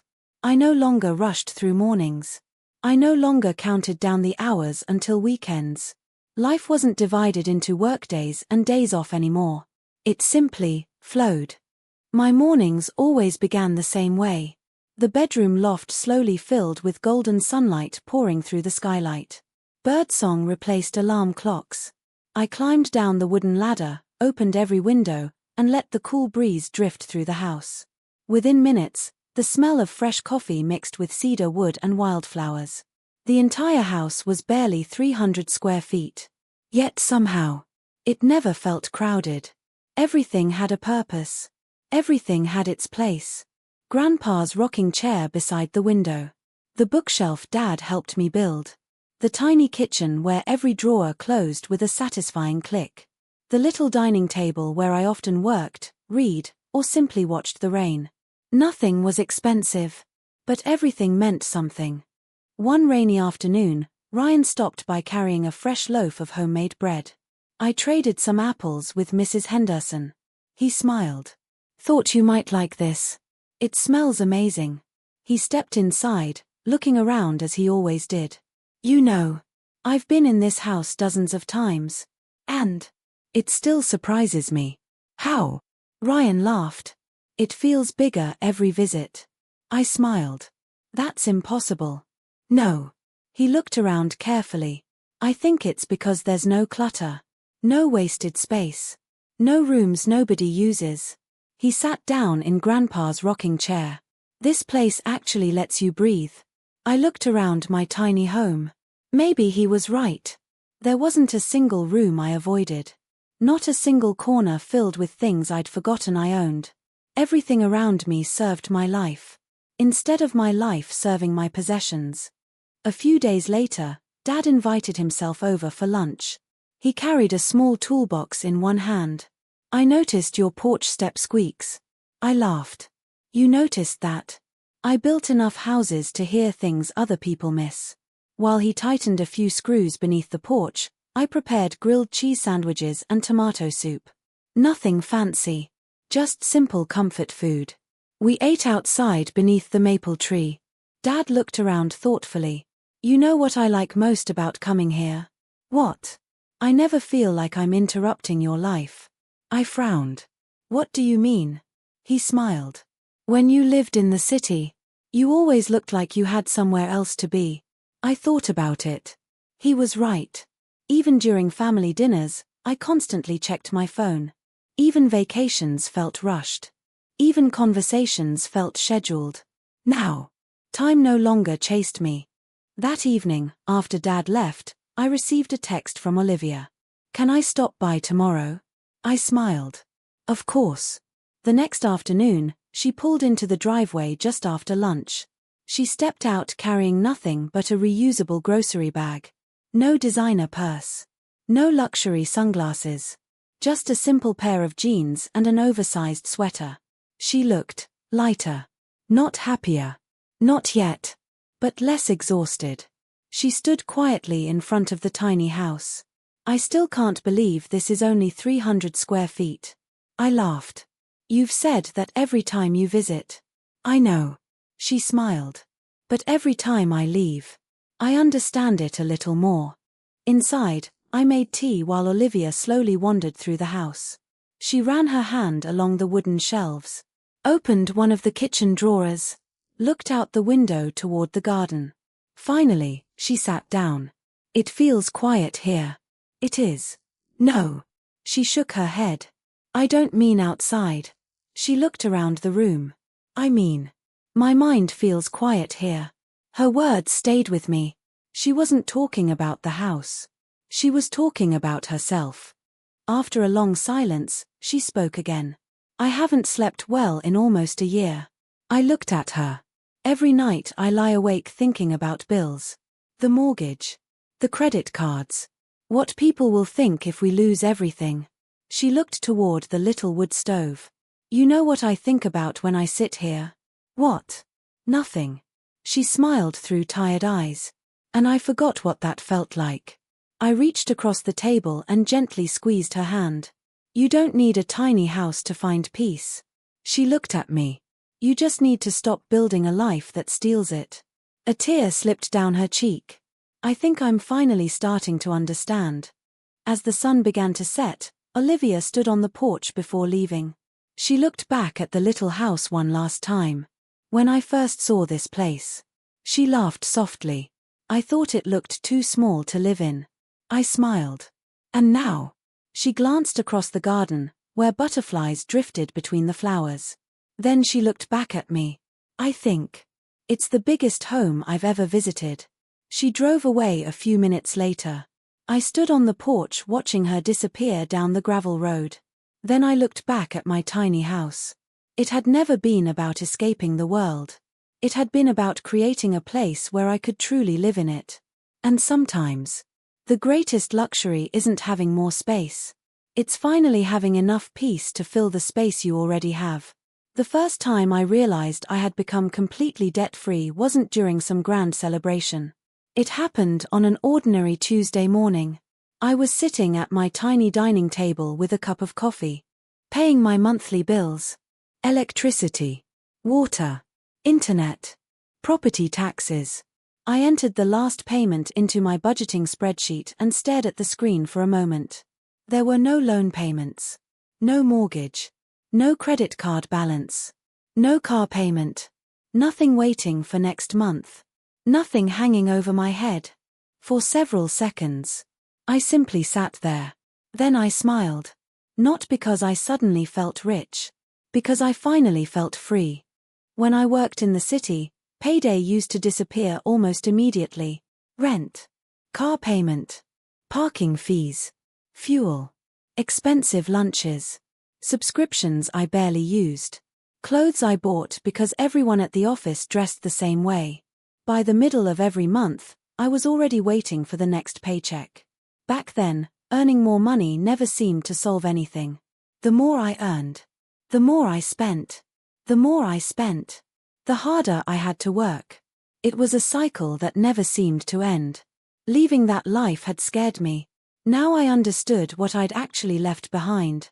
That afternoon, I met my financial advisor, Karen, for our yearly review. She had helped me organize my savings before I quit my corporate job. As she looked over my numbers, she adjusted her glasses twice. I want to make sure I'm reading this correctly. I laughed. Go ahead. You haven't touched your emergency fund. No. You've increased your savings. I have. And your monthly expenses are. She looked down again. Less than 1/3 of what they were 2 years ago. I nodded. She leaned back in her chair. Emma, I've spent 20 years helping people build wealth. And most of them believe wealth comes from earning more. She smiled. You proved it can also come from needing less. Those words stayed with me long after I left her office. On my way home, I stopped at the local farmer's market. Mrs. Henderson waved me over. I saved something for you. She handed me a basket filled with fresh peaches. You've been giving away vegetables all spring. I figured it was your turn to receive something. I laughed. You didn't have to. I know. She smiled. That's why I wanted to. Driving home, I realized how different my life had become. Months earlier, success meant promotions. Now, success looked like neighbors sharing fruit, helping one another without expecting anything in return. It wasn't glamorous, but it felt real. That weekend, Dad came over to help me repair a section of the garden fence. While tightening the final board, he looked toward the tiny house. "So, how's the budget?" I grinned. "Officially debt-free." He stopped working. "You mean completely?" I nodded. "No loans. No credit cards. No mortgage." Dad slowly removed his work gloves. Then, without saying a word, he hugged me. It caught me completely by surprise. When he stepped back, his eyes looked unusually bright. "I'm proud of you. You've always said that." He shook his head. "No. This is different." "Why?" He smiled. "Because you've bought yourself something most people never do." "What?" "Choices." I looked at him quietly. He continued. "When life gets hard, you won't be trapped. If you want to travel, you can. If you want to change careers, you can. If you want to spend a whole afternoon drinking coffee on your porch, you already do." We both laughed. But I understood exactly what he meant. Freedom wasn't something you found. Sometimes, it was something you stopped giving away. A few days later, I received another unexpected visitor. It was Olivia. She stood on the porch holding a folder. "I need your advice." I invited her inside. She spread several papers across my little dining table. Bank statements, credit card balances, monthly expenses. I've never shown anyone these before. I looked over the numbers carefully. There were pages and pages of payments. Some necessary, many completely optional. She watched my face nervously. "It's bad, isn't it?" I answered honestly. "It's fixable." She looked up immediately. "You really think so?" "I do." I picked up a pen. "We're not going to start by earning more. We're going to start by spending less." She smiled weakly. "You sound like Grandpa." I smiled back. He was usually right. For the next 3 hours, we crossed out subscriptions, memberships, luxury services, and unnecessary expenses. By the time we finished, Olivia looked emotionally exhausted, but also relieved. She stared at the final budget. I haven't seen my finances this clearly in years. I handed the papers back to her. "The truth can be scary." She nodded.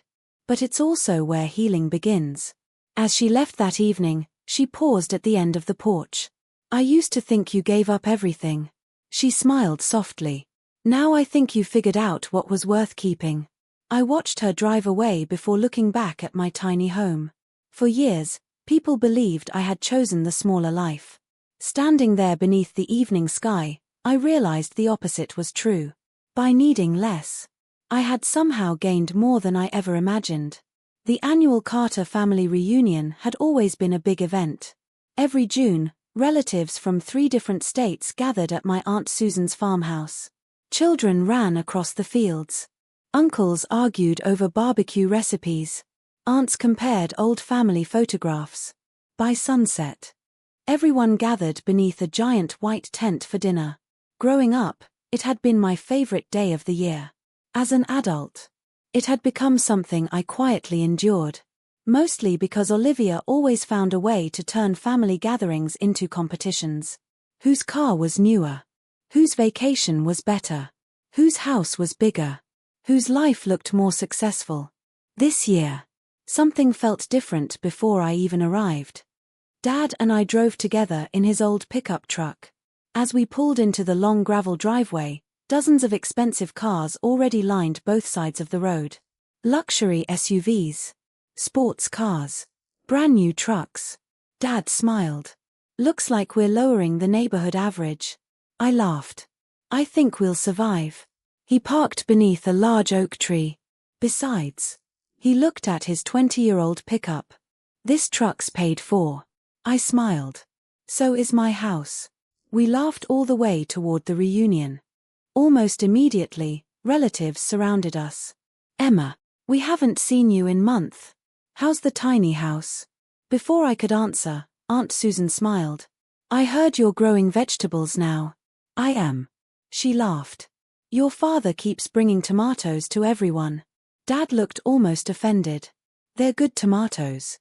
They are. Another uncle joined the conversation. I heard you built the whole place yourself. With Dad and Ryan. He nodded approvingly. That's impressive. For the first time. No one laughed when they mentioned my tiny house. Instead, they seemed genuinely curious. Across the yard, Olivia and Mark arrived a few minutes later. They stepped out of a much smaller SUV than the one they'd owned before. Olivia wore a simple summer dress. No designer handbag. No expensive jewelry. Just a silver necklace Grandpa had given her years ago. She looked beautiful. Not because she wore expensive things. Because she finally looked relaxed. Several relatives greeted her warmly. No one mentioned the mansion. No one asked about luxury vacations. The conversations felt normal. And somehow, that seemed to make Olivia happier than all the compliments she'd once chased. During dinner, Uncle Robert raised his glass. I'd like to say something. The tent became quiet. I've been hearing stories about David's youngest daughter.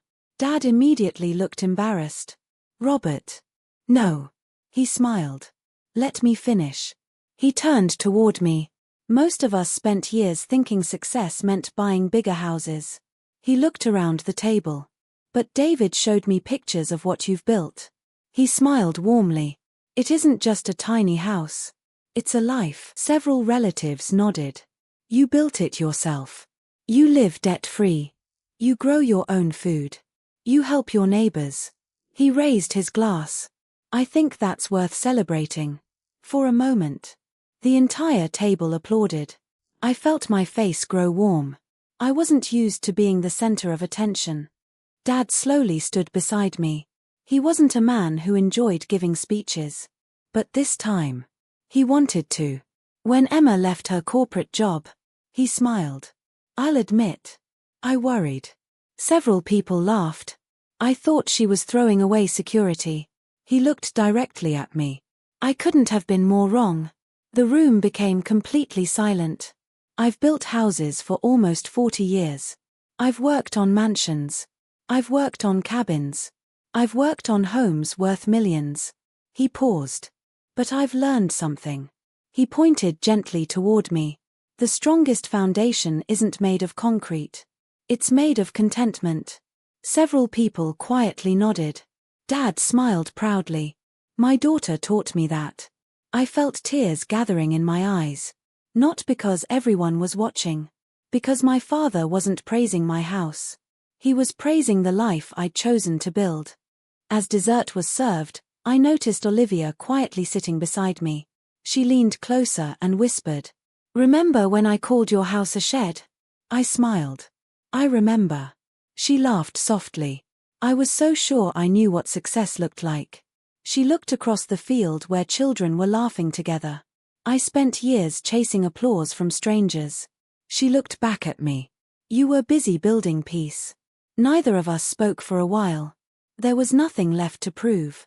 As the sun began to set behind the hills, I stood beside Dad watching our family laugh together beneath the glowing string lights. A year earlier, people had measured my life by the size of my home. Now, they were measuring it by something entirely different. Not my square footage. Not my income. Not my possessions. But the quiet confidence that came from living a life I no longer needed to defend. And standing there beside my father, I realized something Grandpa had understood all along. Success doesn't always arrive in a bigger house. Sometimes, it arrives the moment you stop needing other people to admire the life you've already learned to love. The letter arrived on a quiet Wednesday morning. It looked ordinary. Plain white envelope. Small return address. Nothing about it suggested it had the power to change someone's life.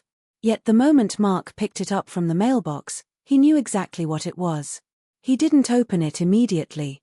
Instead, he stood at the end of the driveway for almost a full minute, staring at his own house. The same house that had once felt like proof that they had made it. Now, it looked different. Not because the walls had changed, because his heart had. Inside, Olivia was sitting at the kitchen island with her laptop open. She had spent the entire morning searching for remote jobs. Customer service, administrative assistant, virtual scheduling, anything that could bring money into the house. The applications blurred together. Most offered half of what she used to earn. Months earlier, she would have dismissed them without a second thought. Now, she clicked apply on every one. Mark quietly placed the envelope on the counter. She looked up. Neither of them spoke. They didn't need to. The return address said everything. The bank. Olivia slowly reached for the envelope. Her fingers trembled. I don't want to read it. Mark sat beside her. I know. What if? Her voice cracked. What if this is the one? He couldn't answer. Because they both already knew. She carefully slid her finger beneath the flap. The paper inside unfolded with a crisp sound that seemed unnaturally loud inside the silent kitchen. Her eyes moved across the first paragraph. Then the second. Finally. They stopped. She lowered the letter. Her lips parted. But no words came out. Mark gently took the paper from her hands. His face lost all color as he read. Notice of foreclosure proceedings. They had 30 days. 30 days to bring the mortgage current. Or the bank would begin taking legal possession of the property. The kitchen suddenly felt much smaller than Emma's tiny house had ever felt. Mark slowly folded the letter. I thought we had more time. So did I. Olivia whispered. For several minutes, neither of them moved. The expensive kitchen around them suddenly felt strangely empty. The marble countertops. The oversized refrigerator. The custom cabinets. Months earlier, these things had represented achievement. Now, they were simply expensive reminders of decisions they could no longer undo. Olivia looked around the room. I remember choosing these cabinets.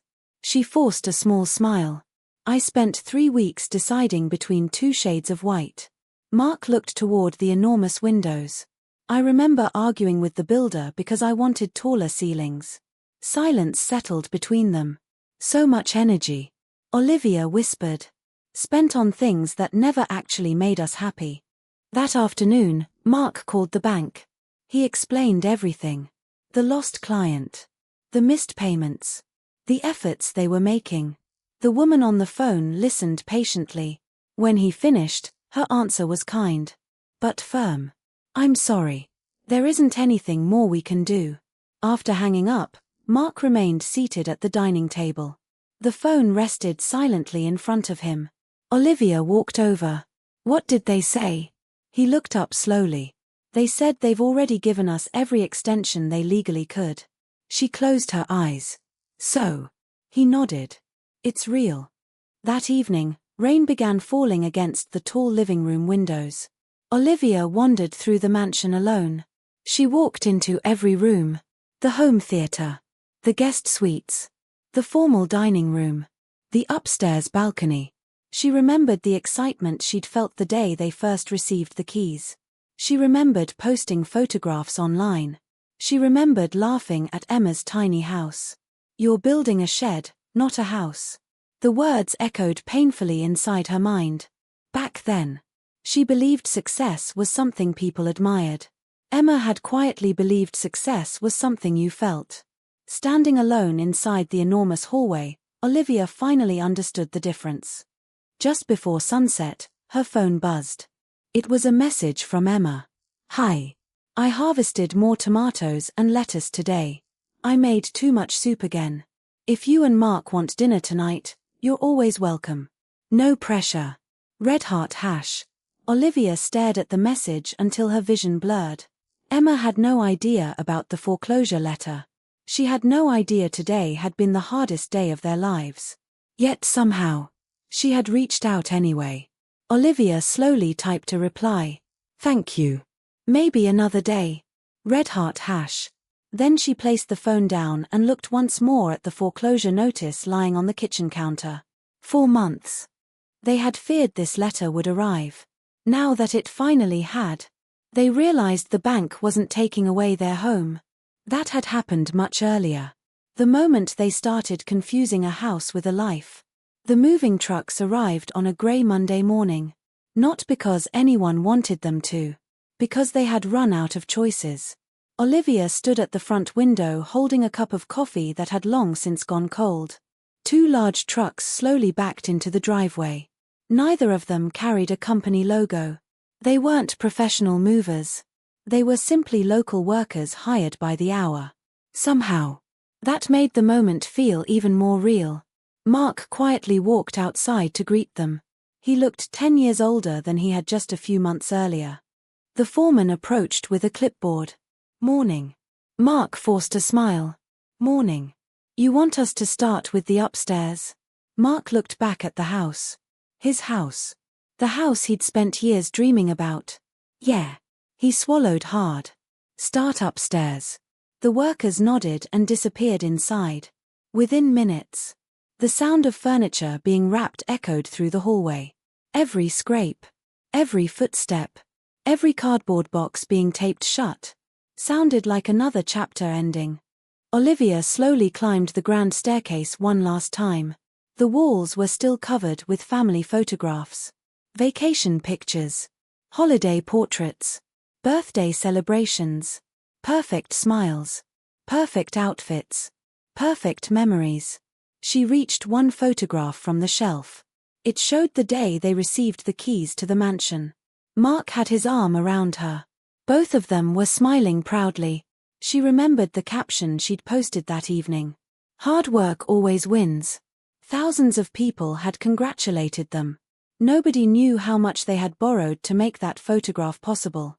A knock came at the bedroom door. One of the movers stood there politely. We're ready for this room." Olivia looked around slowly. The giant king-sized bed. The expensive dresser. The designer chairs beside the windows. 6 months ago, she believed these things represented success. Now, they were simply heavy objects someone else would soon own. She nodded quietly. "It's okay. You can take them." The movers carefully lifted the furniture piece by piece.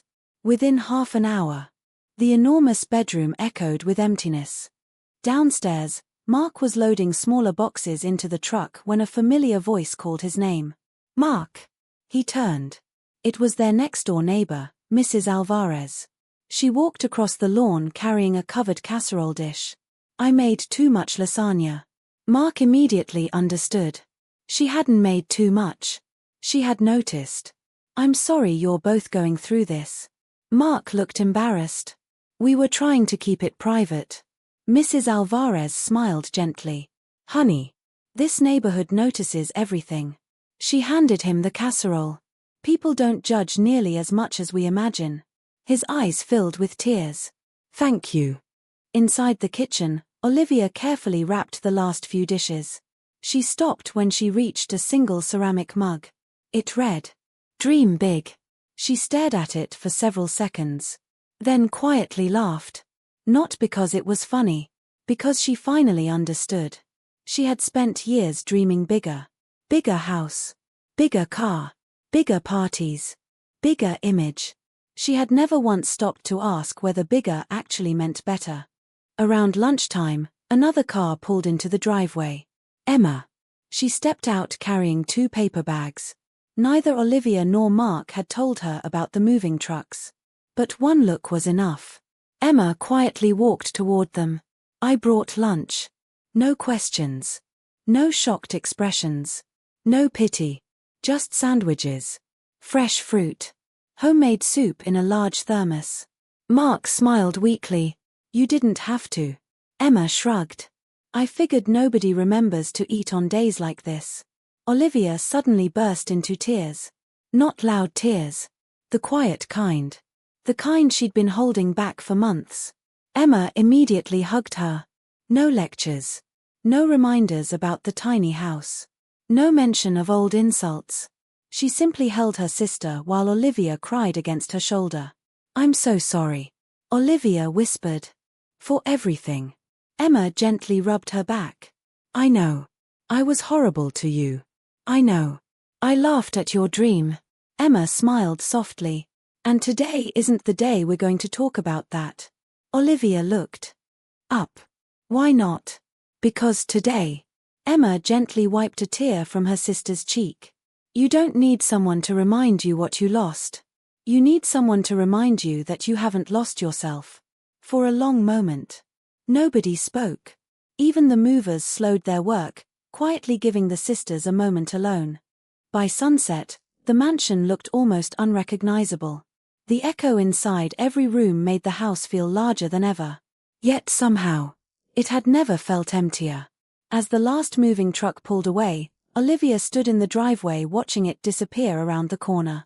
Months earlier, she'd laughed at Emma's tiny home because she thought less meant failure. Now, standing in front of a nearly empty mansion, she finally understood something that no expensive purchase had ever taught her.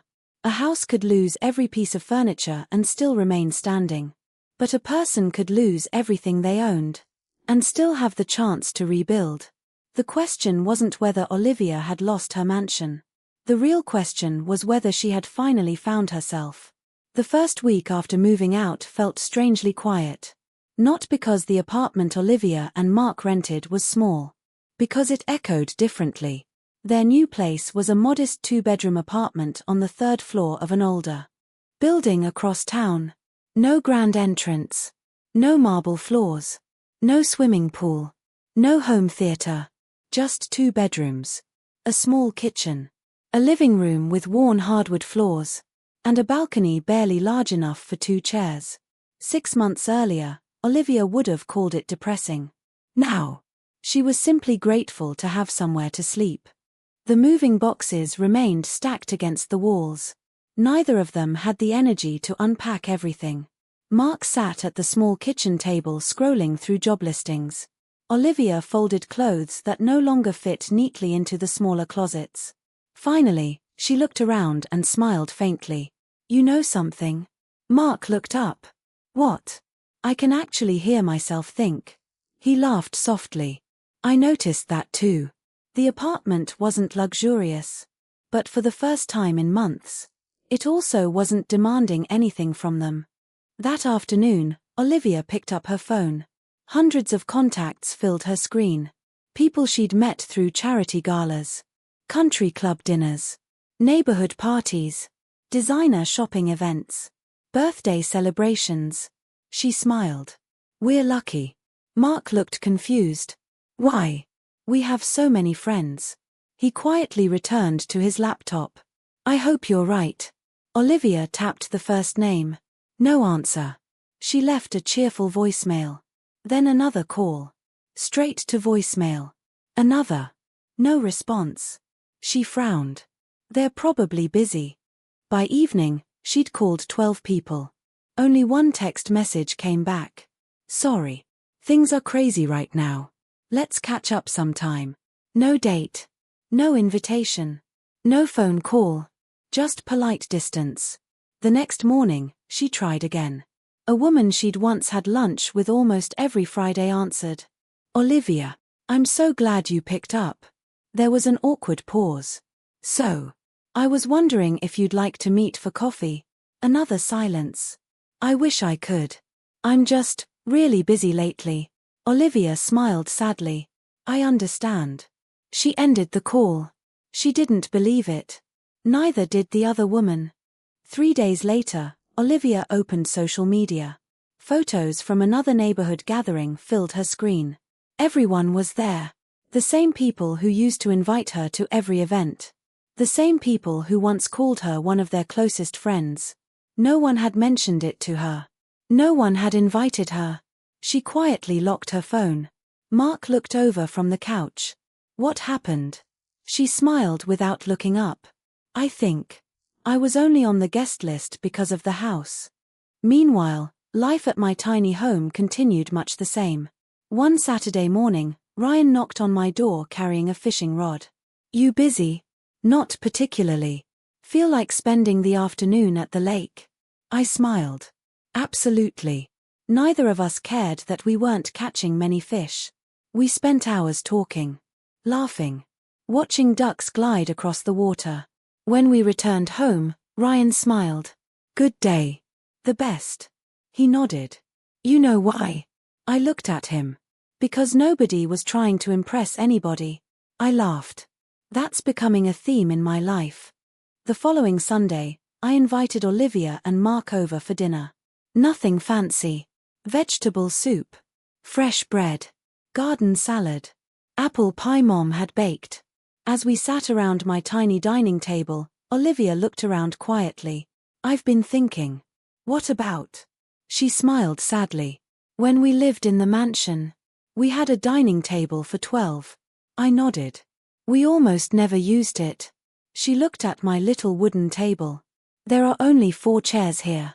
And yet, she looked at each of us. It's always full. No one said anything. Because she was right. After dinner, Mark helped me wash the dishes while Olivia stepped outside onto the porch. Dad happened to stop by with a basket of fresh corn from a local farm. He smiled when he saw Olivia. Evening. Hi, David. He handed her the basket. Thought you might like some. She laughed. You keep feeding us. Dad shrugged. That's what family does. She looked down at the corn for several seconds before quietly asking, why didn't you ever stop talking to us? Dad looked surprised. What do you mean? When we ignored everyone.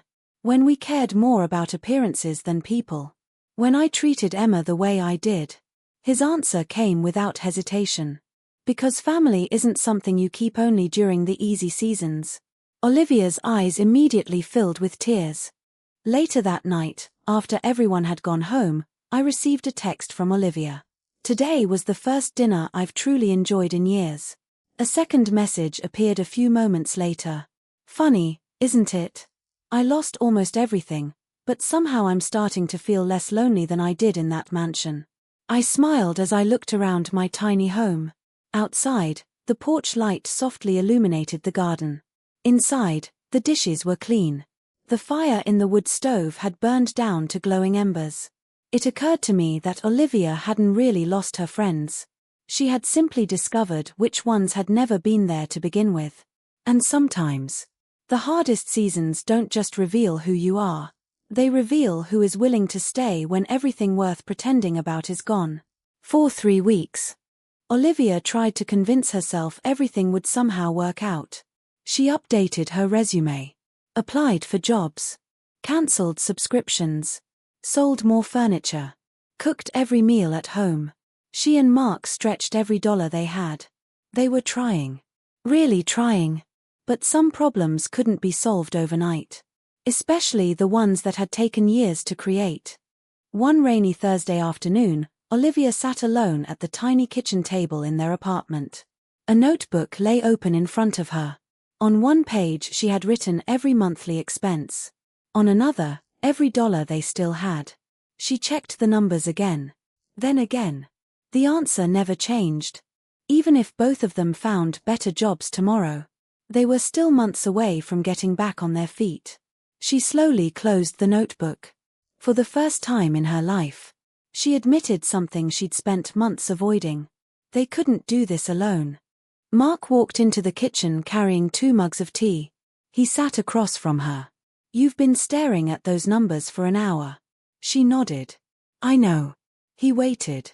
Finally, she whispered. We're out of options. He looked down at his mug. I know. Neither of them wanted to say the next sentence. Because once they said it, everything would change. After nearly a minute, Mark quietly asked, have you thought about Emma? Olivia closed her eyes. Every day. The words hurt more than she expected. Not because Emma had done anything wrong. Because Olivia remembered every cruel thing she'd once said. You're building a shed, not a house. You'll regret this within months. My walk-in closet is bigger than your house. Every sentence came rushing back. At the time, she'd laughed. Now, she wished she could take back every single word. That evening, Olivia drove without any destination. Rain tapped gently against the windshield. Without thinking, she found herself turning onto the familiar gravel road leading toward my tiny house. She didn't stop. She simply drove past slowly. The porch light glowed warmly beneath the evening sky. Smoke drifted peacefully from the chimney.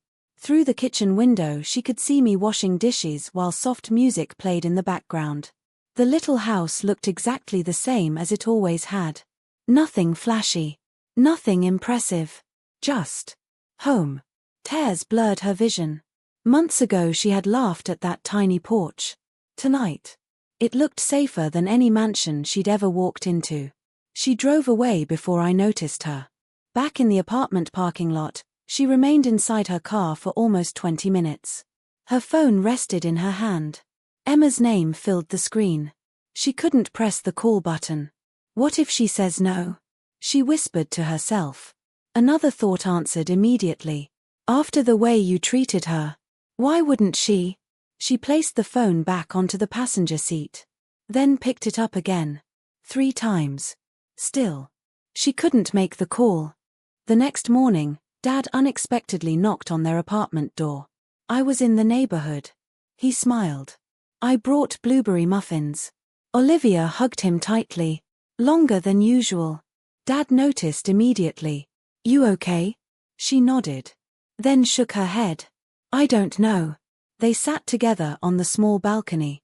After a long silence, Olivia quietly asked, Dad, when someone spends years hurting another person, can they ever really be forgiven? Dad didn't answer right away. Instead, he looked toward the cloudy sky. Do you remember when you were 9? She frowned. What happened? You accidentally broke Emma's favorite music box. Olivia's eyes widened. I remember. You cried harder than she did. A small smile appeared on her face. I felt awful. And do you remember what Emma said? Olivia thought for a moment. Then softly whispered, It's only a music box. Dad nodded. Emma has always cared more about people than possessions. He looked directly at her. If you're asking whether your sister is capable of forgiveness. He smiled gently. You're asking about the kindest person I've ever known. That afternoon, Olivia finally picked up her phone. Her hands trembled so badly she nearly dropped it. She pressed my name. The phone rang once. Twice. 3 times. Then I answered. Hey, Liv. The warmth in my voice made her cry before she could even speak. Emma. I immediately recognized something was wrong. What happened? She tried to answer. Only tears came out. Liv. I'm here. Take your time. She covered her mouth, trying to steady her breathing. Finally, in a voice barely above a whisper, she said the sentence she had spent months praying she'd never have to say. Emma. Can we come stay with you? Silence filled the line. Not cold silence. Not angry silence. Just enough silence for 2 sisters to feel the weight of everything that had happened between them. Then I took one slow breath and answered with the only words that mattered. Come home. Olivia closed her eyes. For the first time in months. The tears falling down her face weren't caused by fear. They were caused by hope. When I hung up the phone, I stood perfectly still. The house was quiet except for the gentle ticking of the clock Grandpa had left me. Outside, the wind rustled through the garden. Inside, everything suddenly felt different. Not because my tiny house had changed. Because I knew someone else's life was about to. I looked down the short hallway toward the small spare room. It wasn't much. Just enough space for a full-sized bed, a dresser Dad had built years ago. And a window overlooking the vegetable garden. I'd originally planned to turn it into an art studio. Instead, it was about to become something far more important. A place where my sister could begin again. The next morning, I stripped the bed and washed the sheets. I opened the windows to let in the fresh summer air. Sunlight poured across the wooden floor. As I folded clean blankets onto the mattress, I caught myself wondering how strange life could be. 6 months ago, Olivia had laughed because my entire house was smaller than one room in her mansion. Now, this little bedroom might become the safest place she'd known in years. Life had a quiet way of humbling all of us. Around noon, Dad pulled into the driveway.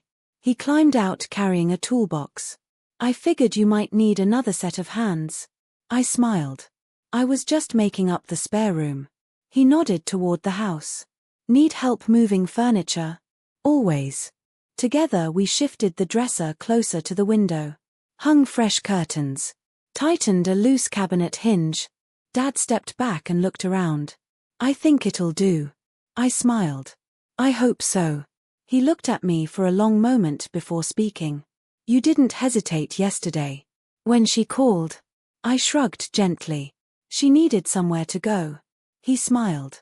You know, I've spent a lot of years trying to teach both my daughters about kindness. He looked around the room. I think today, one of them taught me. That afternoon, Ryan stopped by carrying 2 folding chairs. I had these in my garage. He looked into the spare room. Thought they might help. They're perfect. He unfolded one near the window. The other beside the little bookshelf. You expecting company for a while? I nodded. Probably. Ryan smiled. They're lucky. I laughed. I don't know about lucky. He looked at me seriously. No. I do. Before dinner, Mom arrived with 3 large containers of homemade chicken soup. She didn't ask unnecessary questions. She simply placed everything on the kitchen counter. I made extra. I smiled.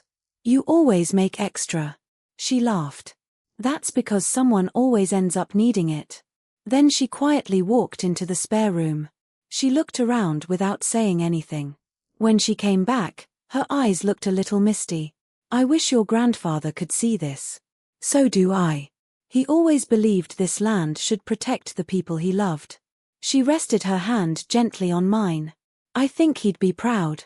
That evening, I stood alone on the porch watching the sunset. The tiny house glowed softly in the golden light. The garden swayed gently in the breeze. Nothing about it looked extraordinary. Yet somehow, it felt exactly like where I was meant to be. Years ago, I'd imagined success as promotions and larger paychecks. Now, success looked like having enough peace to share with someone else. Just after 7 o'clock, I heard the sound of a car slowly turning onto the gravel road. I already knew who it was. Olivia's small SUV came to a stop beside the house. For a few moments, no one got out. Then the driver's door opened. Olivia stepped onto the gravel. Mark followed a moment later. Everything they owned fit inside that one vehicle. A few suitcases. Several cardboard boxes. 2 backpacks. That was all. The woman who once needed a mansion to feel successful now carried her entire life in the back of an SUV. She looked toward me nervously. I'm sorry we're late. I smiled. You made it. Neither of us moved at first. There was too much history standing between us. Then Olivia quietly walked forward. The moment she reached me, she wrapped her arms around me and began crying. Not the quiet tears she'd cried before. These came from somewhere much deeper. I'm so sorry. Emma. She whispered. I'm sorry for every cruel thing I ever said. I'm sorry I made you feel small. I'm sorry I couldn't see what you were building. I held her tightly. You don't have to carry all of that by yourself anymore. She pulled back, tears running freely down her face. You really meant it. When you said, come home. I smiled. I've never meant anything more. Behind us, Dad quietly carried the first suitcase through the front door. Mom followed with a warm pot of soup. Ryan grabbed the remaining boxes without being asked. No one discussed where everyone would sleep. No one complained about the limited space. Everyone simply helped. As I watched my family working together inside my little home, I realized something beautiful. The house hadn't become smaller because more people were living in it. It had somehow become even bigger. Because love has a way of creating room where square footage never can. The first morning felt awkward. Not uncomfortable. Just unfamiliar. Olivia woke before sunrise. For a moment, she forgot where she was.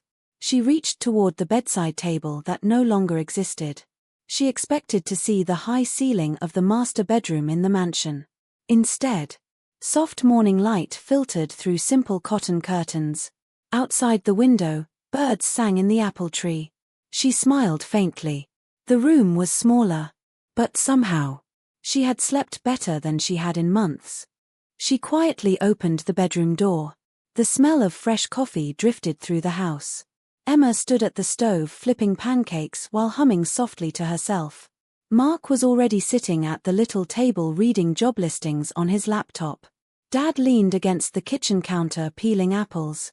The tiny kitchen somehow held everyone. Barely. Olivia laughed. "I don't know how all of you fit in here." Emma grinned. "We don't. We just stop worrying about personal space before breakfast." Everyone laughed. The tension that had followed them into the house the night before became just a little lighter. Breakfast was simple. Pancakes. Fresh strawberries from the garden. Eggs from a nearby farm. Homemade jam. There wasn't enough room for everyone to sit comfortably. Dad took his plate onto the porch. Ryan arrived halfway through breakfast carrying a basket of peaches. Without asking, he joined Dad outside. "No seats left." Ryan laughed. "Happens every time." Neither man seemed bothered. If anything, they looked happier eating on the porch than most people did in expensive dining rooms. After breakfast, Olivia automatically gathered her plate. "I'll wash." Emma shook her head. "You unpack." "I insist." Emma smiled.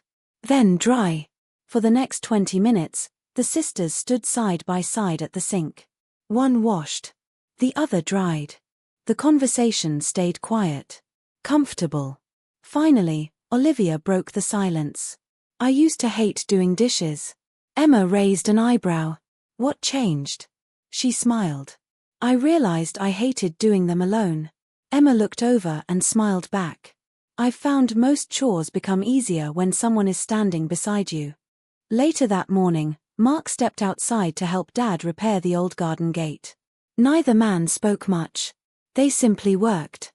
After tightening the final hinge, Dad handed Mark a bottle of water. "You've got good hands." Mark looked confused. "For what?" "Building." Mark laughed quietly. "I haven't built much lately." Dad leaned against the fence. "You've been trying to rebuild your life." "I'd say that counts." Mark stared at the repaired gate. "You know, I used to think asking for help meant I'd failed." Dad smiled knowingly. "No. It means you've finally stopped pretending you can carry everything yourself." Meanwhile, Olivia followed Emma into the vegetable garden. Rows of tomatoes, cucumbers, peppers, and herbs stretched across the backyard. "I never realized how much work this takes." Emma knelt beside a tomato plant. "A little every day." Olivia crouched beside her. "That's the secret." Emma nodded. "Gardens don't need dramatic weekends. They need steady mornings." Olivia sat quietly, then smiled. "That sounds like people too." Emma laughed. "I think you're right." Around lunchtime, a delivery truck stopped outside the house. The driver carried a large package toward the porch. "Delivery for Emma Carter." Emma frowned. "I didn't order anything." She opened the box. Inside were several gardening tools. A handwritten note rested on top. "For the woman who reminded me that growing something meaningful takes patience. Thank you for inspiring me to start my own garden. Mrs. Henderson." Olivia looked at the note for a long time. "She bought all this?" Emma nodded. "I guess so. Because you gave her vegetables." Emma shrugged. "I never expected anything back." Olivia smiled quietly. "Maybe that's why people wanted to give something." That evening, the four of them sat on the porch watching the sunset. There wasn't enough room for everyone to stretch out comfortably. Their chairs nearly touched. Fireflies blinked across the garden. A cool breeze drifted through the trees. For several minutes, nobody spoke.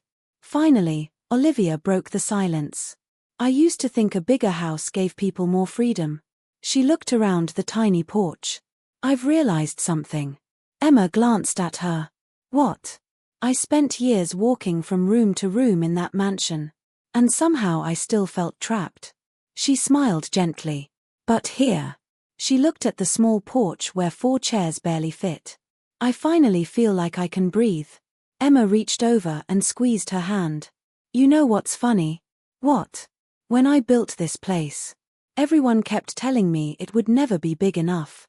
Olivia looked around at the laughter, the shared meals, the conversations, and the quiet peace surrounding them. Then she smiled through grateful eyes. They were wrong. She looked toward the warm glow coming from the windows of the tiny house. It isn't the rooms that make a home feel bigger. It's the people who refuse to let you face life alone. As the last light disappeared behind the hills, Olivia realized she wasn't just learning how to live in a smaller house. She was learning how to live with a lighter heart. A month passed more quickly than anyone expected. Not because life had suddenly become easy, because everyone had finally stopped fighting reality. Instead of wishing for the life they'd lost, they started building a new one. One ordinary day at a time. Every morning began the same way. Emma was always the first awake. She would quietly start a pot of coffee while the sunrise painted the fields in soft shades of gold. A few minutes later, Dad usually appeared with fresh bread from the local bakery. Then Mark wandered into the kitchen, still rubbing sleep from his eyes. Olivia always arrived last. Her hair was messy. She wore old sweatpants instead of designer clothes.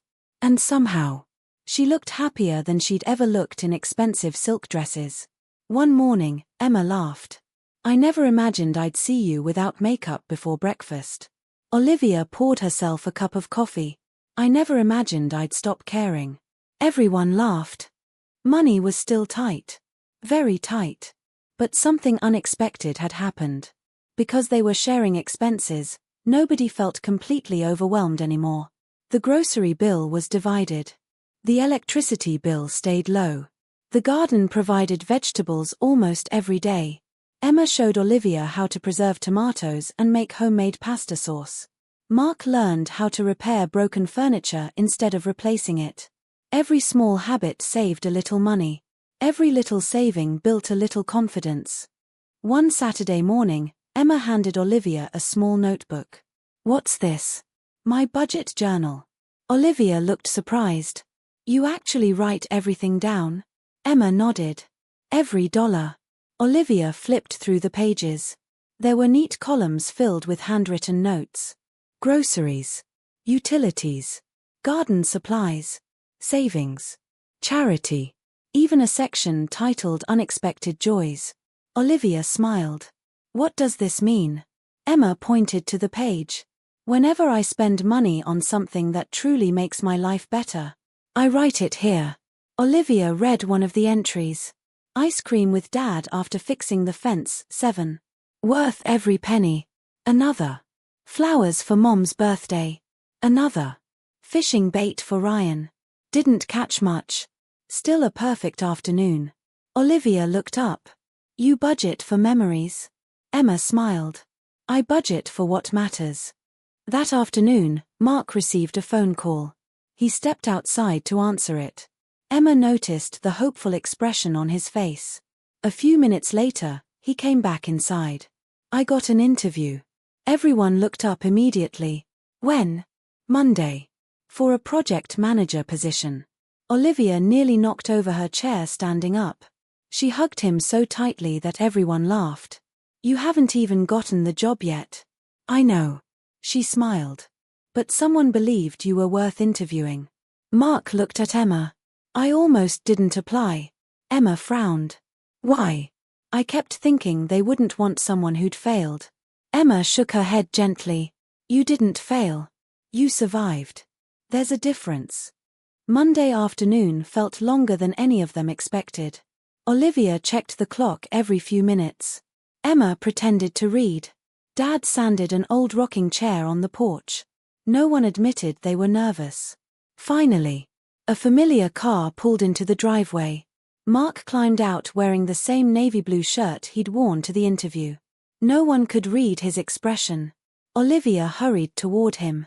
"Well," he smiled. "They said they'll let me know next week." She laughed.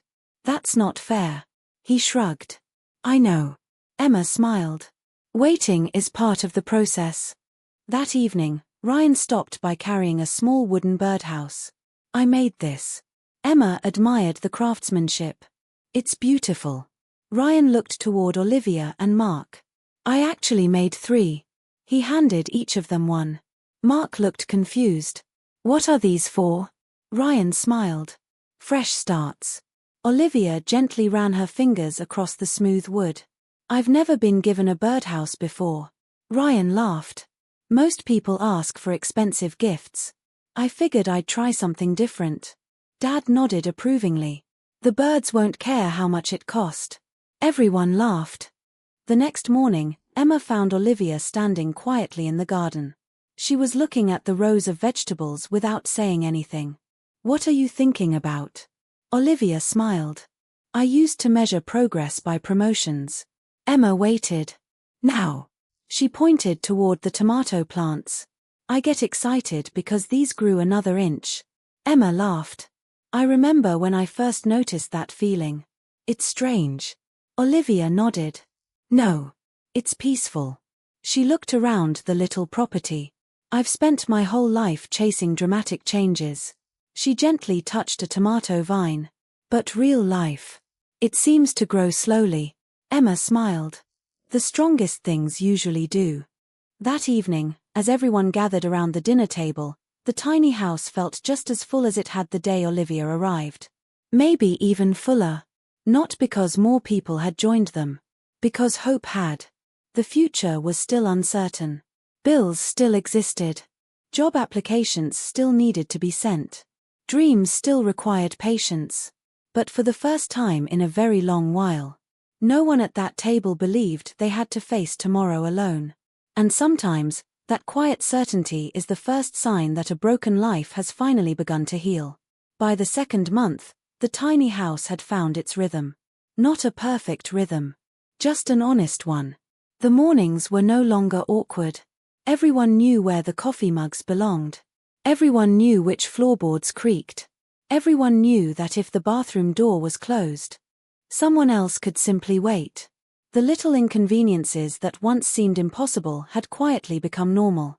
No one complained. Because peace has a strange way of making small problems feel even smaller. One Saturday morning, Emma opened the front door to find 3 neighborhood children standing on the porch. Each carried a small flower pot. "Miss Emma." The youngest boy smiled nervously. "Our mom said you know a lot about gardens." Emma laughed. "I know enough to keep tomatoes alive." The children giggled. "We want to grow strawberries." Emma looked toward the backyard. "Well, I think we can figure that out together." Within minutes, the garden was filled with laughter. Tiny hands dug uneven holes. Seeds spilled onto the ground. Dirt covered everyone's shoes. Olivia watched from the porch with a quiet smile.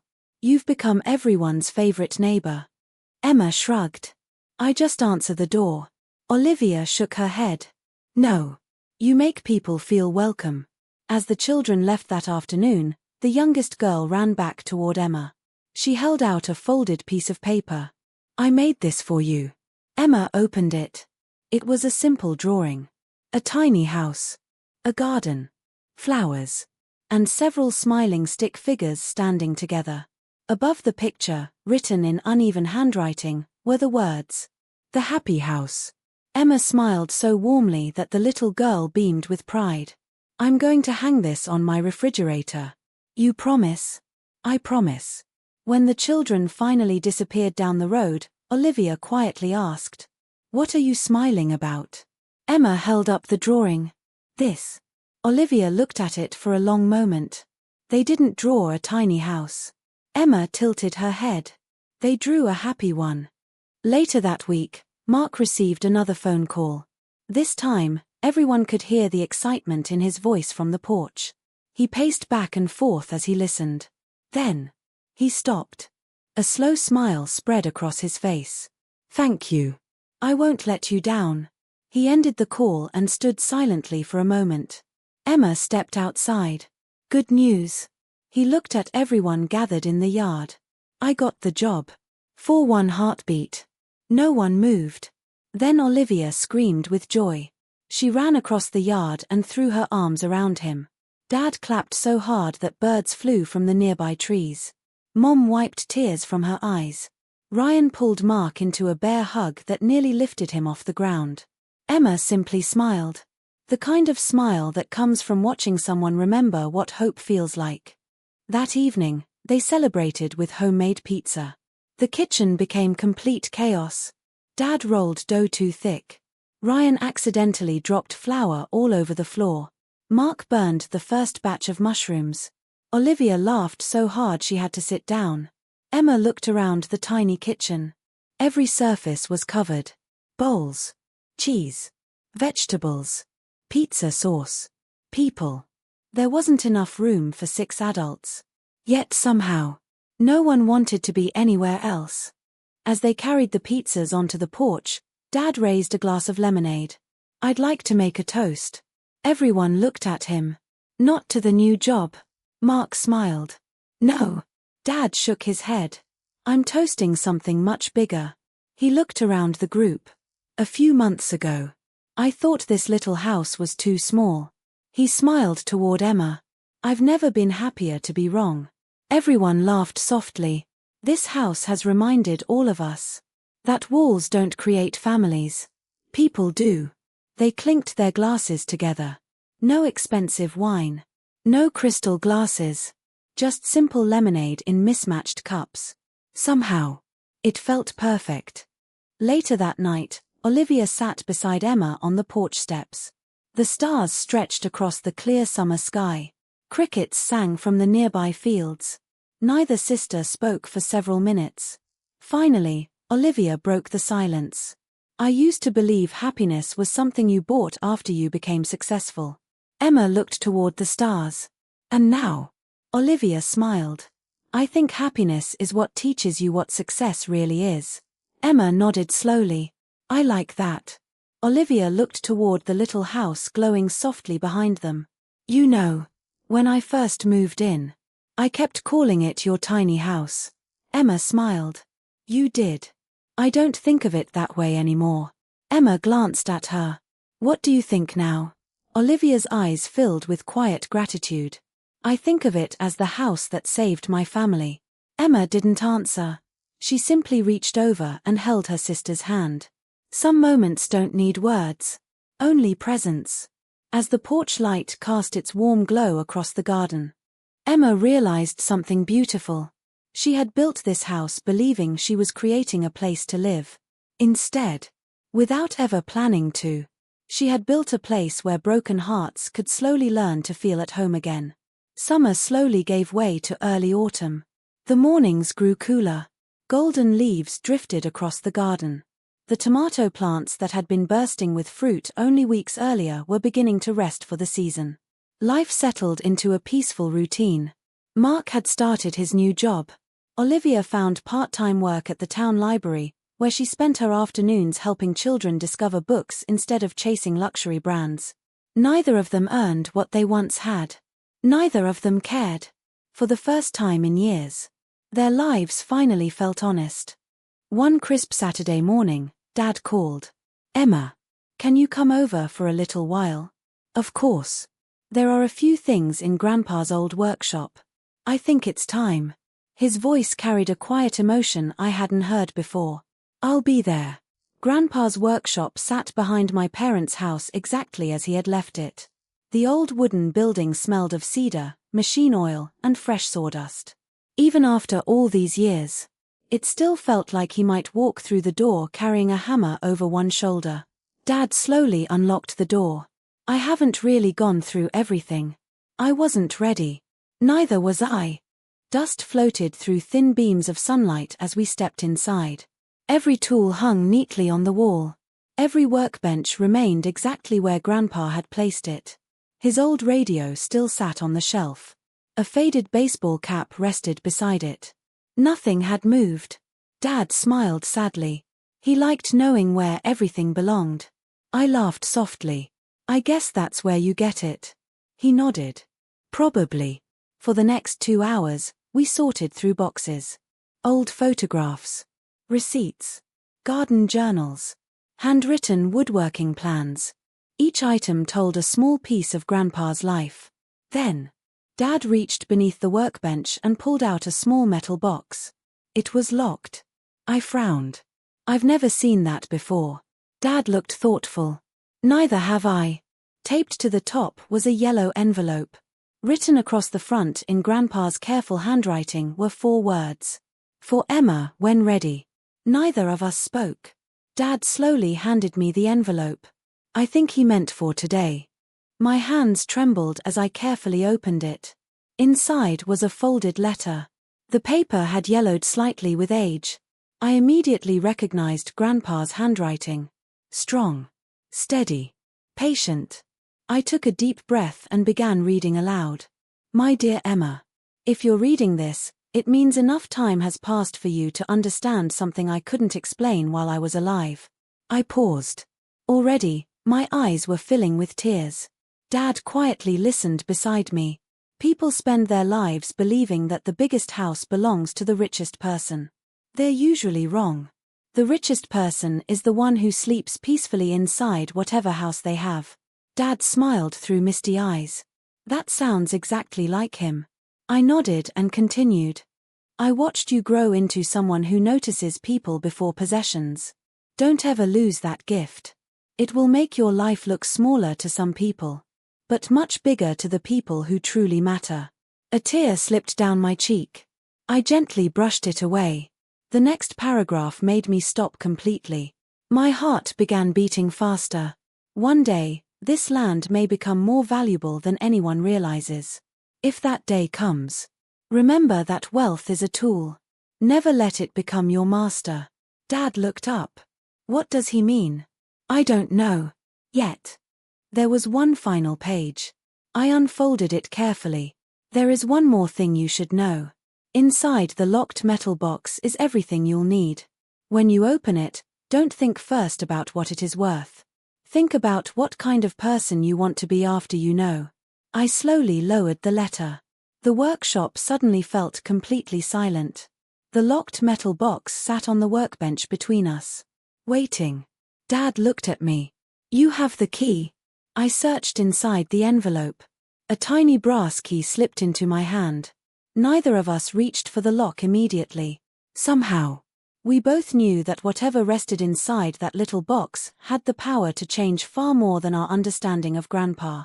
It might also change everything we believed about the tiny house that had quietly brought our family back together. For a long moment, neither Dad nor I moved.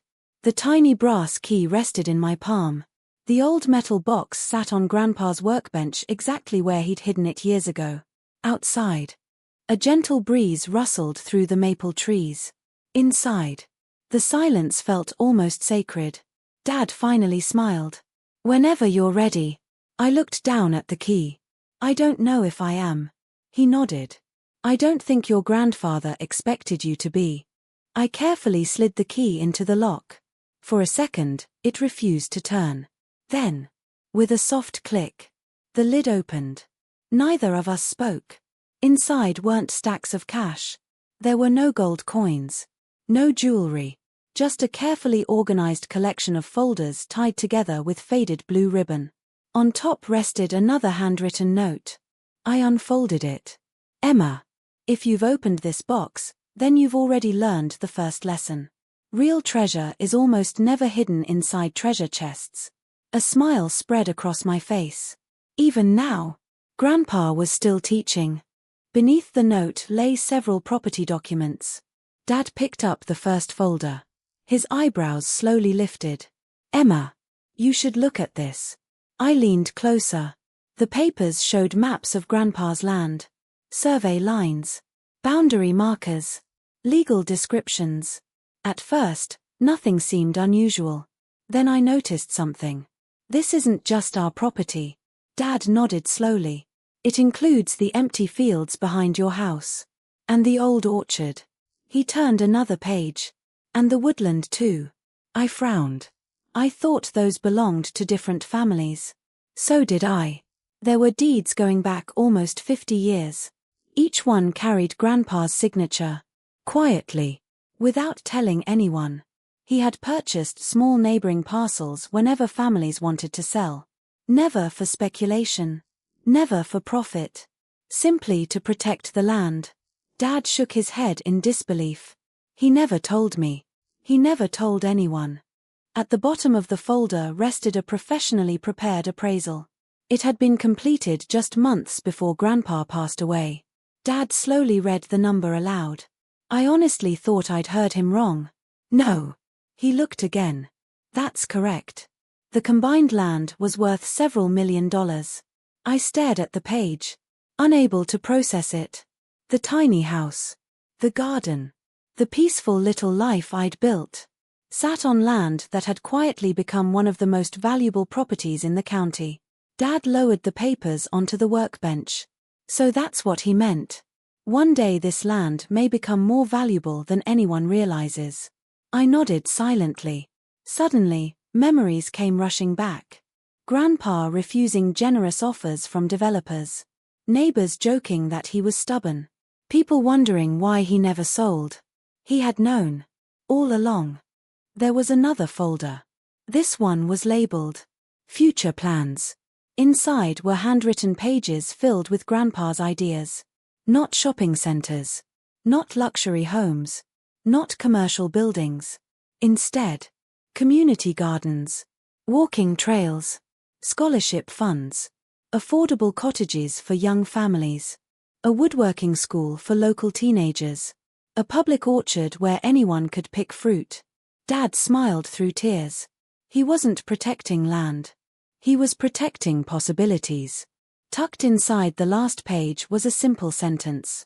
Land should never exist to make one person rich if it can help an entire community grow. I closed my eyes. That sounded exactly like him. Even after discovering the property's value. His first concern hadn't been money. It had been people.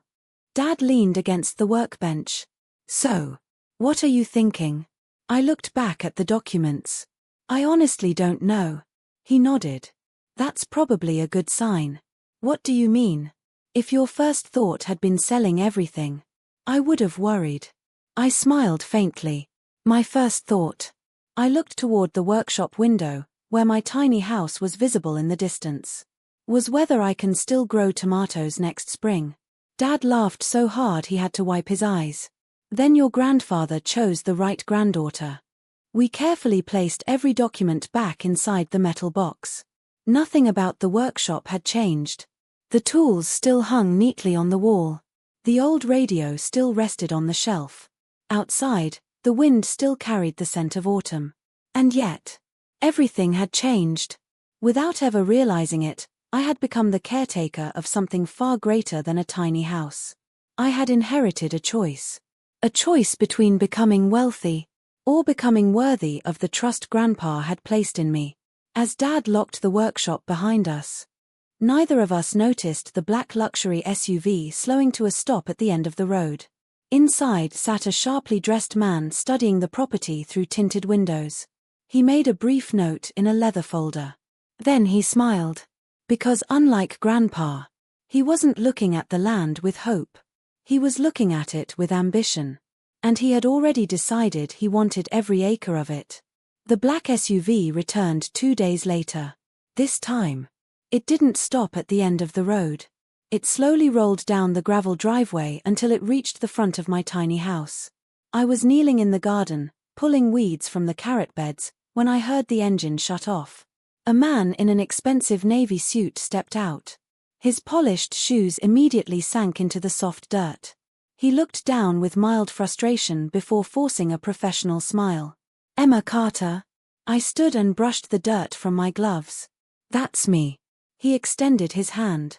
My name is Richard Hale. I represent Horizon Development Group. I had never heard of the company, but something about him made me instantly cautious. His smile looked practiced. His handshake was confident. His eyes never stopped studying the land around him. The garden. The orchard. The old barn. Even the hills beyond the property. He wasn't looking at my home. He was calculating numbers. I hope I'm not interrupting. You are.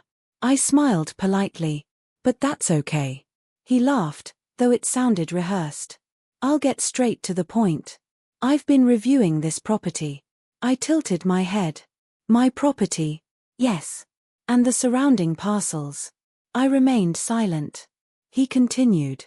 Our company specializes in high-end residential communities, luxury homes, private lakes, country clubs, shopping centers, everything people expect from premium living. He smiled as though he had just described paradise. I'm not interested.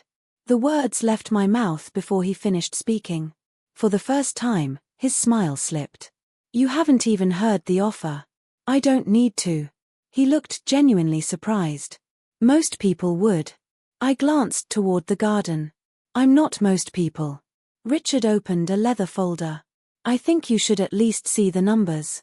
He handed me a single sheet of paper. At the bottom. My breath caught for just a moment. The amount was enormous. Far more money than I had ever imagined seeing in one place. Enough to retire comfortably. Enough to travel the world. Enough to buy almost anything. Richard watched my face carefully. You see, I told you it was worth discussing. For several seconds, I simply looked at the paper. Then I folded it neatly and handed it back. No. He blinked. I'm sorry. My answer is no. He stared at me as if I had spoken another language. Ms. Carter, do you realize how much money this is? I do. You could buy 10 houses. I only need one.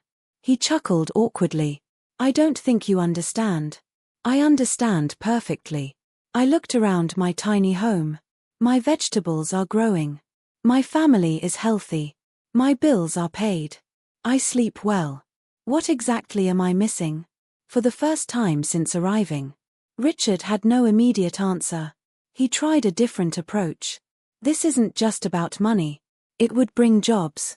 New businesses. Economic growth. I nodded thoughtfully. Those things matter. He smiled. So we're making progress. But not enough. His smile faded again. My grandfather spent his life protecting this land. I'm not going to sell it after one conversation. At that moment, Dad's pickup truck pulled into the driveway. He stepped out carrying a toolbox. He immediately noticed the suited stranger. Everything all right? I nodded. This is Richard. He's trying to buy the property. Dad looked at Richard. Then at me. What did you tell him? I said no. Dad smiled. Good. Richard frowned. You didn't even ask how much. Dad laughed. Son. I helped raise the woman you're talking to. If she says she's happy, no amount of money is going to convince her otherwise. Richard closed his folder. I respect your position. But I should mention. Our investors are very determined. I folded my arms. So am I. He hesitated. This offer won't last forever. I smiled politely. Neither will tomatoes. I'm still planting them next spring. Dad laughed so loudly that even Richard couldn't help smiling. As Richard walked back toward his SUV, he stopped one final time. If you ever change your mind. He handed me a business card. My number is there. I accepted it out of courtesy.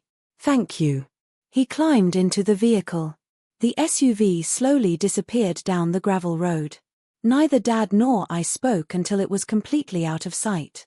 Finally, Dad looked at me. You okay? I nodded. I think so.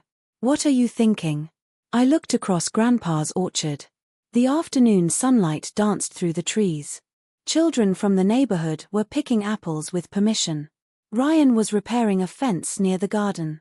Inside the house, I could hear Olivia laughing at something Mom had said. I reached into my pocket. Without another word, I tore Richard's business card into tiny pieces. The wind carried them across the field. Dad smiled. Grandpa would have liked that. I smiled back. I think he already knew what my answer would be. But neither of us noticed Richard's SUV parked on a distant hill overlooking the property. Inside. He spoke quietly into his phone. No. She refused. He listened for a moment. Then his expression grew serious. I understand. He looked back toward my tiny house. If she won't sell willingly, we'll have to find another way. For the first time since discovering Grandpa's secret, the greatest danger wasn't losing the land. It was the people who believed everything had a price. That night, Sleep didn't come easily. Not because I was thinking about the money. Not because of Richard Hale. Because of Grandpa. His letter kept replaying in my mind. Don't think first about what it is worth. Think about what kind of person you want to be after you know. I lay awake listening to the familiar sounds of the tiny house. The old clock ticking. The soft wind outside. Someone quietly walking to the kitchen for a glass of water. The house felt exactly the same. Only I had changed. The next morning, I carried the metal box onto the kitchen table. Olivia poured 2 cups of coffee. Mark looked curiously at the folders. Dad leaned against the counter. Mom sat quietly beside the window. I think everyone deserves to know. I slowly untied the faded blue ribbon. One by one, I explained everything. Grandpa's letter. The property deeds. The neighboring land. The appraisal. The development company's offer. No one interrupted. When I finished, the room became completely silent. Mark finally spoke. So, this whole time, you've been sitting on property worth millions? I nodded. It looks that way. He let out a slow breath. I honestly don't know what to say. Olivia looked around the little kitchen. I do. Everyone turned toward her. I spent years believing Emma had the smallest life in this family. She smiled sadly. The truth is, she was quietly standing on the greatest blessing any of us had. Dad reached for Grandpa's letter. He read one sentence again. Land should never exist to make one person rich if it can help an entire community grow. He folded the paper carefully. I've been thinking. What? He looked directly at me. Legally. This may be your property. He paused. But spiritually, it still belongs to your grandfather. I understood exactly what he meant. Ownership wasn't just paperwork. It was responsibility. Later that afternoon, Ryan stopped by carrying fresh lumber. He noticed everyone gathered around the table. Everything okay? Emma smiled. Come in. After hearing the entire story, Ryan stood quietly for a long time. Then he walked toward the window overlooking the fields. So that's why developers keep driving past. I guess. He smiled. You know what's funny? What? I've lived next to this land my entire life. I never once looked at it and thought, I wonder how much money it could make. He looked back at Emma. I always wondered how many memories people could build here. Olivia slowly stood. There's something I need to say. Her voice trembled. Months earlier, speaking in front of people had never frightened her. Now, honesty did. When I laughed at this house, she looked directly at me. I thought I owned something better. She swallowed hard. I thought success meant having the biggest home. She gently touched the wooden dining table. But now I finally understand. She smiled through tears. I never owned my mansion. Everyone looked at her. The bank did. A soft silence settled over the room. She continued. But you. She looked at me again. You actually owned your home. And because you owned your home, you owned your peace. Mark nodded slowly. I've been thinking about that too. When we lived in the mansion, I worked every day terrified of losing it. He laughed quietly. That's not ownership. That's fear. Dad smiled. Exactly. Mom stood and walked toward the family photograph hanging near the front door. It showed Grandpa sitting on the porch years ago. She smiled warmly. He always used to say something. We all looked at her. If your house owns your schedule. She laughed softly. Then it isn't really your house. Everyone smiled. That sounded exactly like him. That evening, after dinner, I walked alone through Grandpa's orchard. Golden leaves drifted gently to the ground. The setting sun painted the fields in warm amber light. I stopped beneath the oldest apple tree. The same one Grandpa used to climb when I was little. 4 years. I'd believed this story was about building a tiny house. Then I thought it became a story about money. Or hidden land. Or inheritance.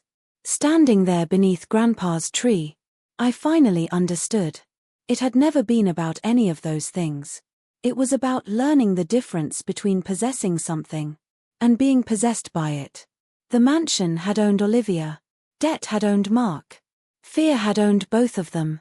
This little house never owned me. It simply sheltered me while I learned who I wanted to become. As I turned toward home, I saw warm light glowing through the windows.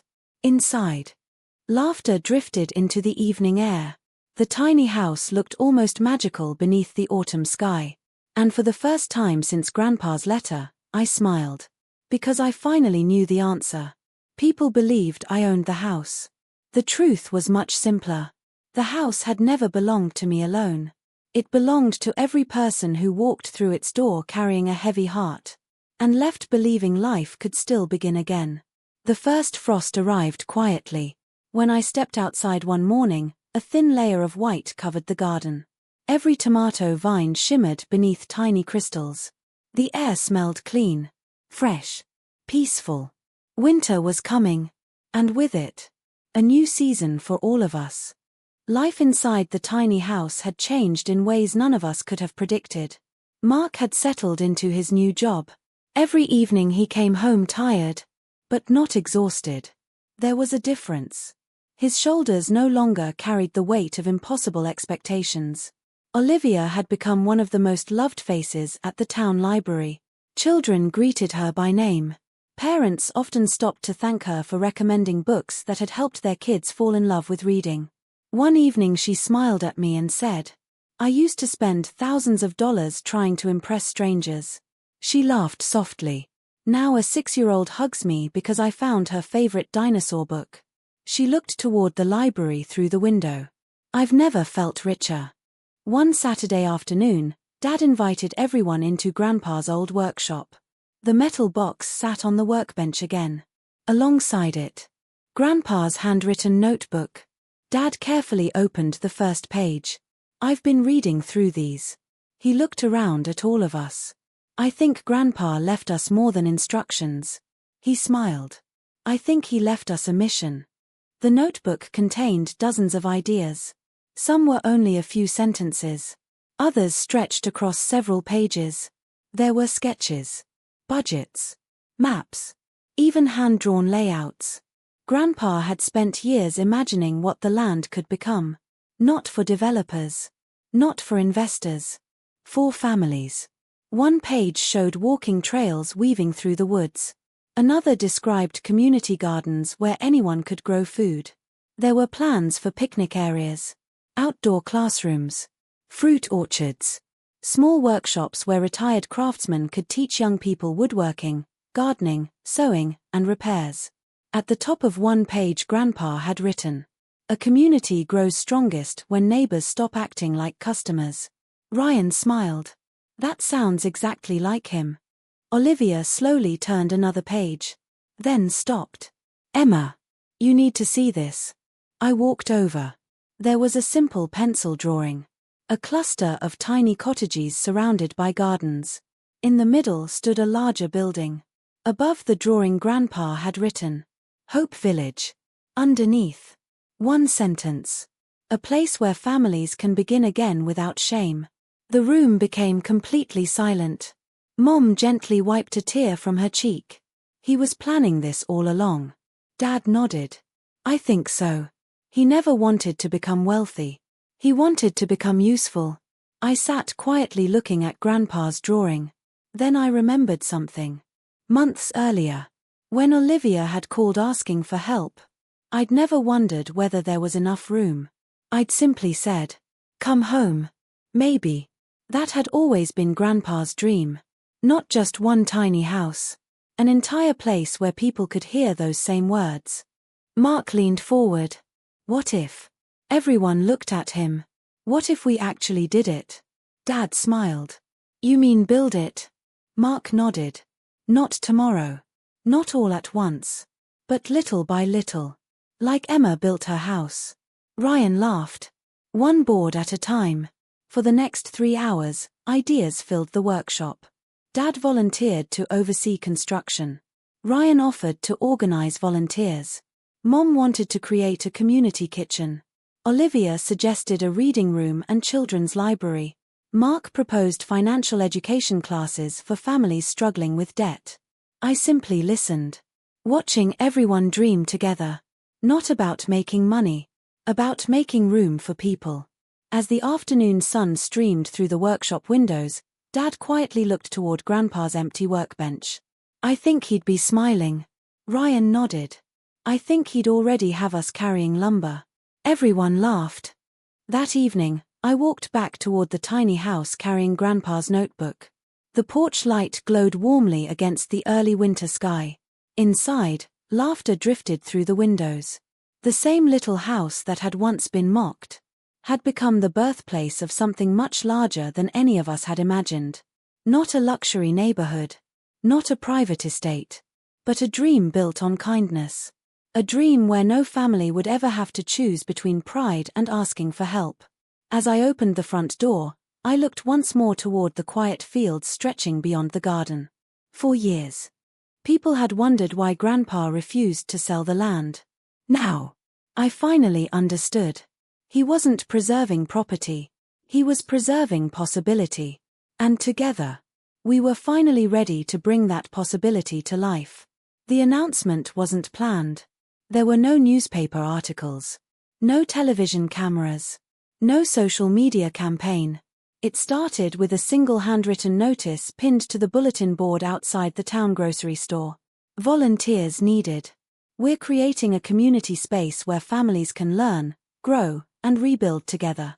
If you'd like to help, meet at the Carter property this Saturday at 8 a.m. No logos. No promises. Just an invitation. Emma smiled as she pinned the paper into place. I wonder if anyone will come. Dad adjusted his cap. One person is enough. Saturday morning arrived wrapped in cool autumn air. The fields shimmered beneath the rising sun. Emma carried a thermos of coffee onto the porch while Mark arranged folding tables near Grandpa's old workshop. Ryan unloaded shovels and wheelbarrows from his truck. Olivia placed homemade muffins onto a large tray. Everyone kept glancing toward the empty road. 8 o'clock came. No cars. 8:10. Still nothing. Olivia smiled nervously. Maybe we picked the wrong weekend. Mark shrugged. Maybe. Emma took a sip of coffee. It's okay. If it's just the 5 of us, we'll still start. At exactly 8:15, an old blue pickup truck turned onto the gravel road. It parked beside Dad's truck. A gray-haired man stepped out wearing worn work boots and carrying a toolbox. Dad smiled immediately. Frank. Frank Walker had worked alongside Grandpa for nearly 30 years. After retiring, he'd quietly disappeared from public life. I heard you kids were building something. He lifted his toolbox. Figured you might need another carpenter. Dad walked over and hugged him. We'd be honored. Frank looked around the property. Then toward Grandpa's workshop. I promised your grandfather something a long time ago. Emma looked curious. What was that? Frank smiled. If he ever started building this dream, I'd help. He laughed softly. Looks like I'm a little late. Before anyone could answer, another vehicle arrived. Then another. A white van. A rusty sedan. A motorcycle. Within 20 minutes, the quiet driveway looked completely different. People kept coming. Mrs. Henderson carried gardening gloves. The librarian from Olivia's workplace brought boxes of children's books. A retired electrician arrived with ladders.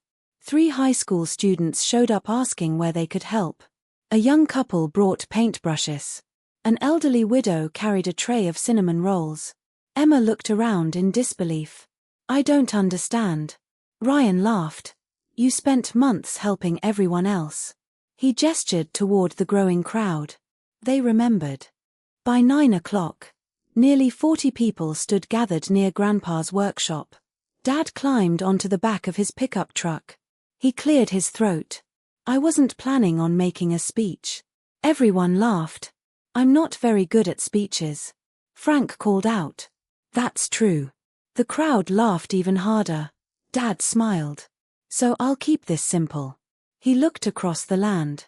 My father believed neighbors should build more than fences. He believed they should build hope. He pointed toward the open fields. Today, we're taking the first step.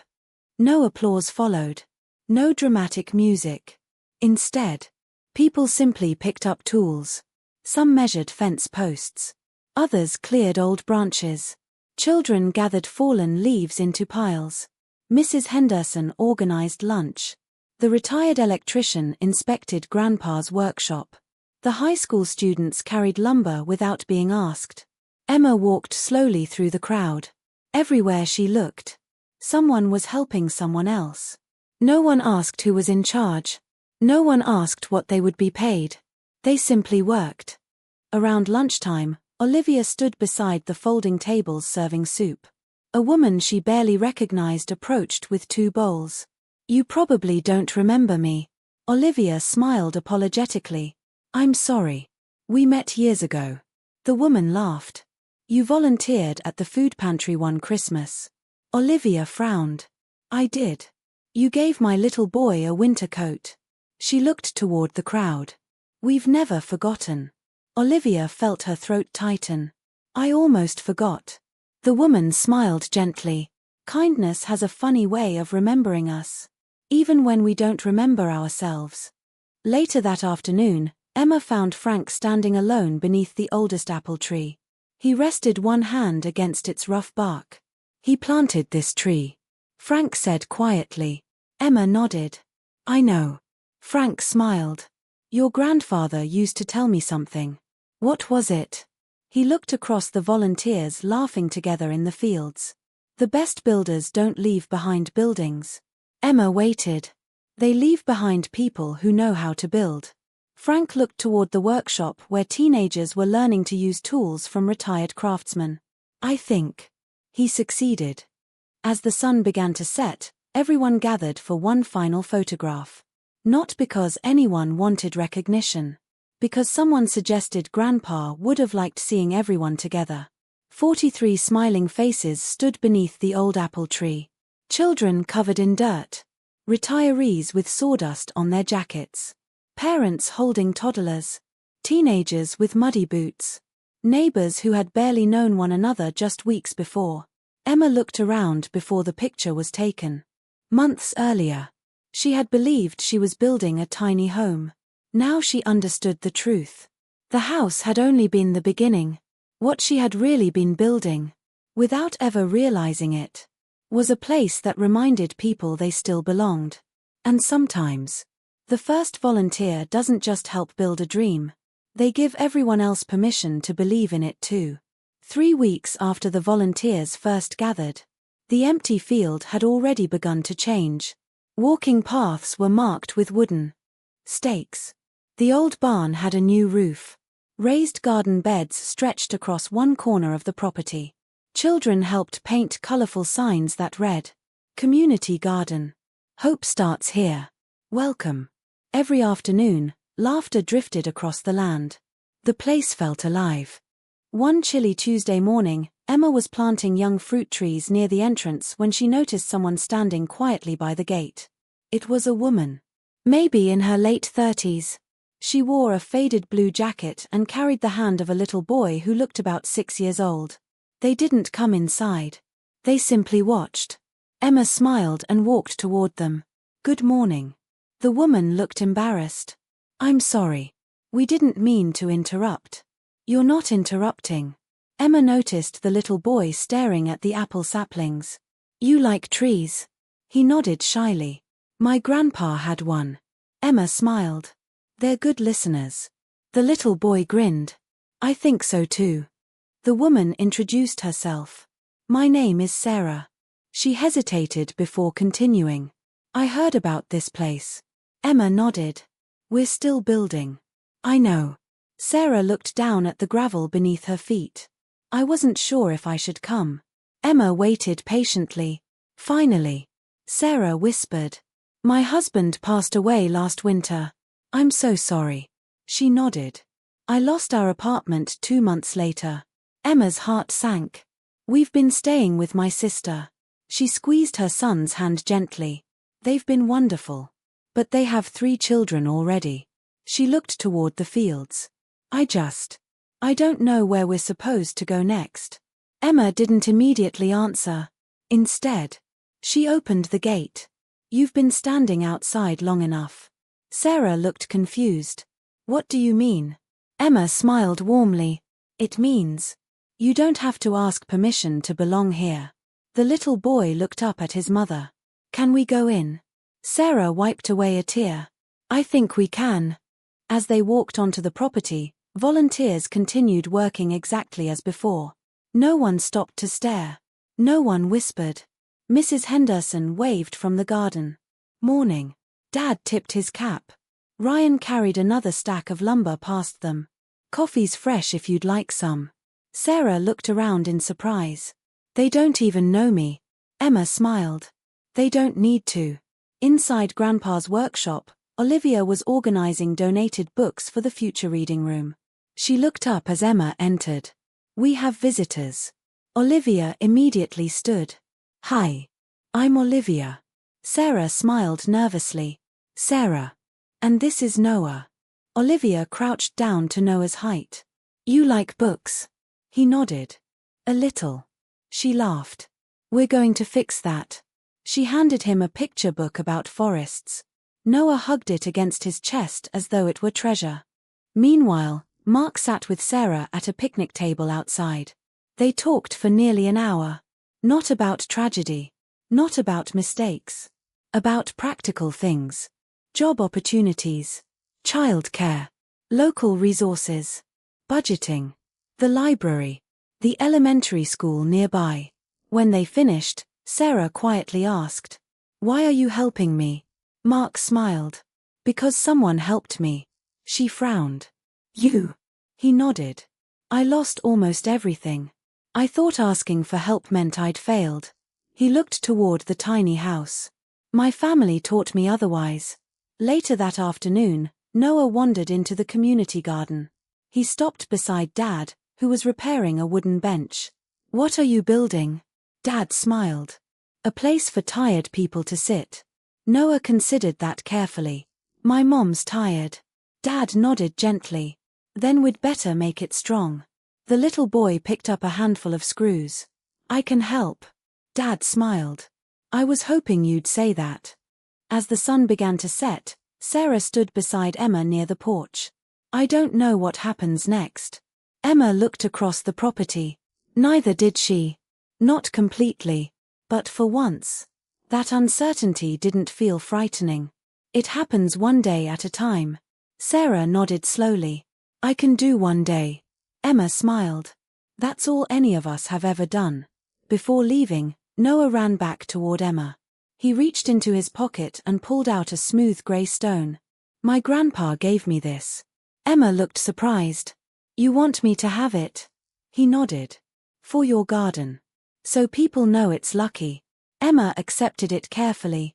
I'll put it somewhere special. The little boy smiled proudly before running back to his mother.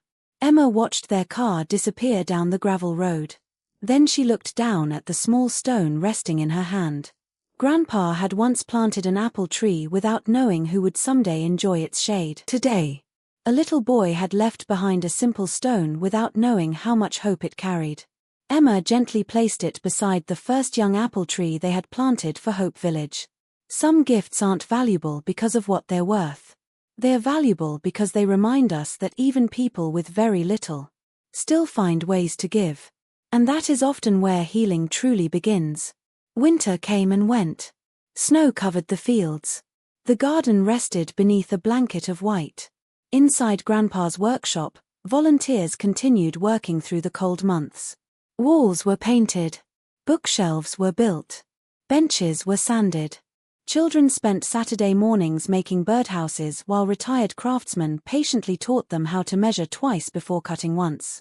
Hope Village wasn't finished. But it was no longer just a dream. It had become a promise. When spring finally arrived, the property burst back to life. Wildflowers bloomed along the walking paths. The apple trees opened with soft white blossoms. Fresh vegetables filled the community garden. The little cottages Grandpa had sketched years ago now stood proudly along the edge of the orchard. Simple. Beautiful. Affordable. Exactly as he had imagined. Emma walked slowly through the property one early morning. She could hardly believe it. Just 1 year earlier, she had been planting tomatoes by herself. Now, dozens of people were planting hope together. One Saturday afternoon, Dad nailed the final wooden sign beside the entrance. It read, "Welcome to Hope Village, where new beginnings grow." Everyone stood quietly looking at it. Ryan broke the silence. "I think Grandpa would have complained." Emma laughed. "Why?" "He'd say the letters aren't perfectly straight." Dad looked closer. "They're actually not." Everyone burst into laughter. The town council had heard about the project months earlier. So had local newspapers. Word spread faster than anyone expected. On the day Hope Village officially opened, cars lined both sides of the country road. Families arrived carrying picnic baskets. Children raced toward the playground volunteers had built. Gardeners proudly showed visitors rows of fresh vegetables.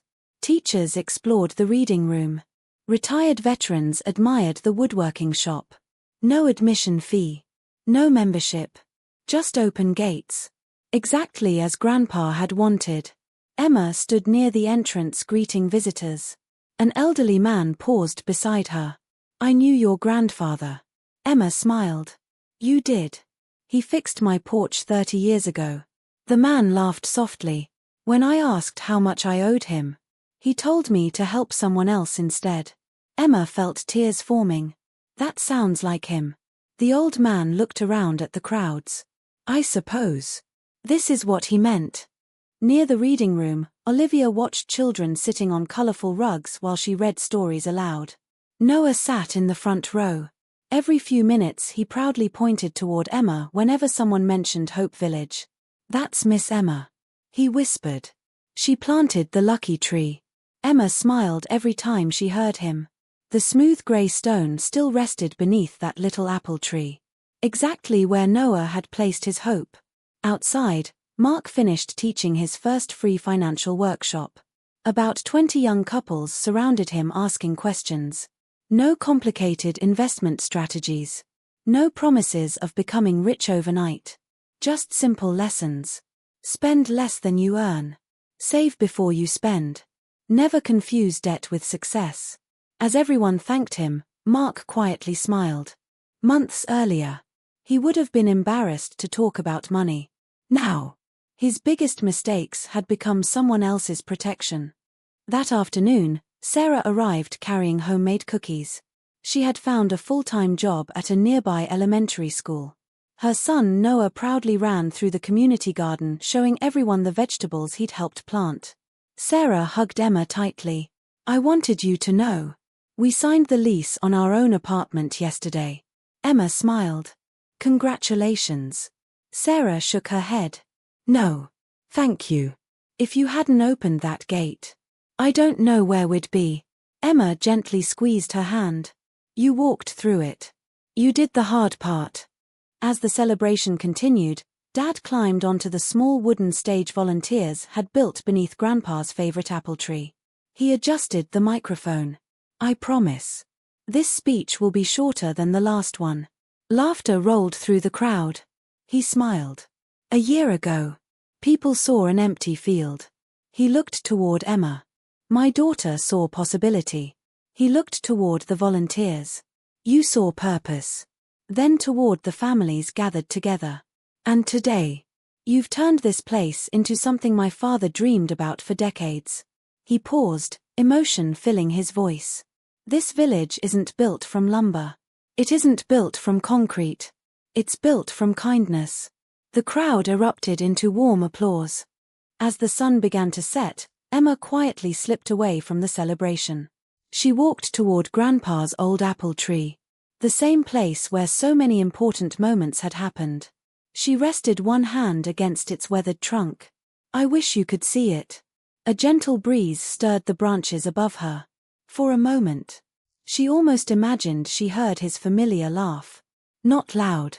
Just enough to make her smile. She looked back across Hope Village. Children were laughing. Neighbors were talking. Families shared meals at picnic tables. The little cottages glowed softly in the evening light. The community garden stretched toward the horizon. Her tiny house stood exactly where it always had. Small, quiet, unchanged. And yet, it had changed everything. Emma finally understood what Grandpa had been protecting all those years. It was never the land. It was never the money. It was never the future value of the property. He had been protecting the chance for ordinary people to discover something extraordinary. That a single act of kindness, a single open door, a single person willing to say come home, can become the foundation for hundreds of new beginnings. And standing beneath the old apple tree, surrounded by the life that had grown from one tiny house, Emma realized the greatest inheritance Grandpa had ever given her wasn't the land. It was the courage to believe that love, when shared freely, is the only wealth that never runs out. A year later, people still called it the tiny house.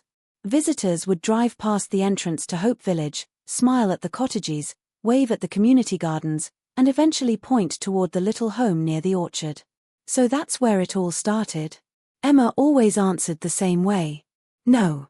It started much earlier. It started with one man who believed kindness was worth protecting. Then she would glance toward Grandpa's apple tree and quietly smile. Life no longer felt divided into before and after. It had become something gentler. Emma still woke before sunrise. She still watered the garden before anyone else was awake. She still drank coffee on the porch wrapped in her favorite old sweater. Some habits never changed. She was grateful they hadn't. Olivia now lived in one of the small cottages at Hope Village. Not because she couldn't afford anything else. Because she didn't want anything else. One Saturday morning, she found Emma picking tomatoes. You know. Emma looked up. What? I was thinking about my old walk-in closet. Emma laughed. That's a sentence I never expected to hear. Olivia smiled. It was almost bigger than this whole house. Emma nodded. It was. Olivia looked toward the porch where neighbors were laughing over breakfast. And somehow, I always felt alone inside it. She looked around the little property. I've never had less space. She smiled warmly. I've never had more life. Mark had become one of the most respected mentors in the community. Every Wednesday evening, he taught free workshops about budgeting and financial planning. He never pretended to be perfect. Instead, he began every class with the same sentence. I didn't learn this because I was successful. I learned it because I wasn't. People trusted him because he spoke with honesty instead of pride. The mistakes that once embarrassed him now became bridges for other people. Ryan's woodworking classes had become unexpectedly popular. Teenagers who had never held a hammer before proudly built birdhouses, bookshelves, and picnic tables. One afternoon, a young boy asked him, "Why do you teach us for free?" Ryan smiled. "Because someone once taught me." The boy frowned. "So you don't want money?" Ryan looked toward Grandpa's workshop. "I already got paid. Years ago." Mom's community kitchen had become the heart of Hope Village. No one ever left hungry. Some families donated vegetables. Others baked bread. Some washed dishes. Some simply shared stories over coffee. Everyone contributed something.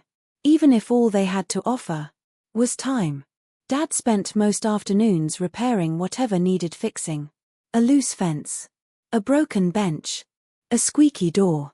One evening Emma found him quietly sitting beneath Grandpa's apple tree. "You all right?" He smiled. "I was just thinking." "About Grandpa?" He nodded. "I spent years believing I understood him." He laughed softly. "I don't think I understood half of what he was building." Emma sat beside him. "He built people." Dad smiled. "Exactly." That autumn, the town held its annual Community Service Awards. To Emma's surprise, Hope Village received the highest honor. When her name was announced, the audience stood and applauded. Emma slowly walked onto the stage. The mayor handed her the award. "You've changed this town." Emma gently shook her head. "No." She looked toward the audience where her family sat together. "My family changed me." She paused. "And kindness did the rest." The applause grew even louder. That evening, Emma placed the award on a shelf inside the tiny house. Not in the center. Just quietly beside Grandpa's old photograph. She smiled. I think this belongs closer to you than me. Outside, laughter echoed across Hope Village. Children chased one another through the orchard. Neighbors gathered for dinner. Someone strummed a guitar near the community fire pit. The little house glowed warmly beneath the evening sky. Exactly as it always had. Emma stepped onto the porch. Olivia joined her. Then Mark. Then Dad. Then Mom. Ryan carried out 6 mugs of hot chocolate. No one spoke for a while. They simply watched the sunset together. Finally, Olivia broke the silence. Funny, isn't it? What? Emma asked. I spent years searching for my dream home. She looked around at everyone standing shoulder to shoulder on the tiny porch. It turns out, it was never a place. It was the people waiting inside. Emma reached over and took her sister's hand. Across the fields, the lights of Hope Village slowly came alive, one by one. Warm windows. Happy voices. Fresh beginnings. Emma looked toward Grandpa's apple tree one last time. His dream had never been about leaving behind valuable land. It had been about leaving behind valuable lives. And standing there beneath the first stars of the evening, Emma realized that the greatest homes are never measured by their square footage. They're measured by how many hearts feel safe enough to call them home.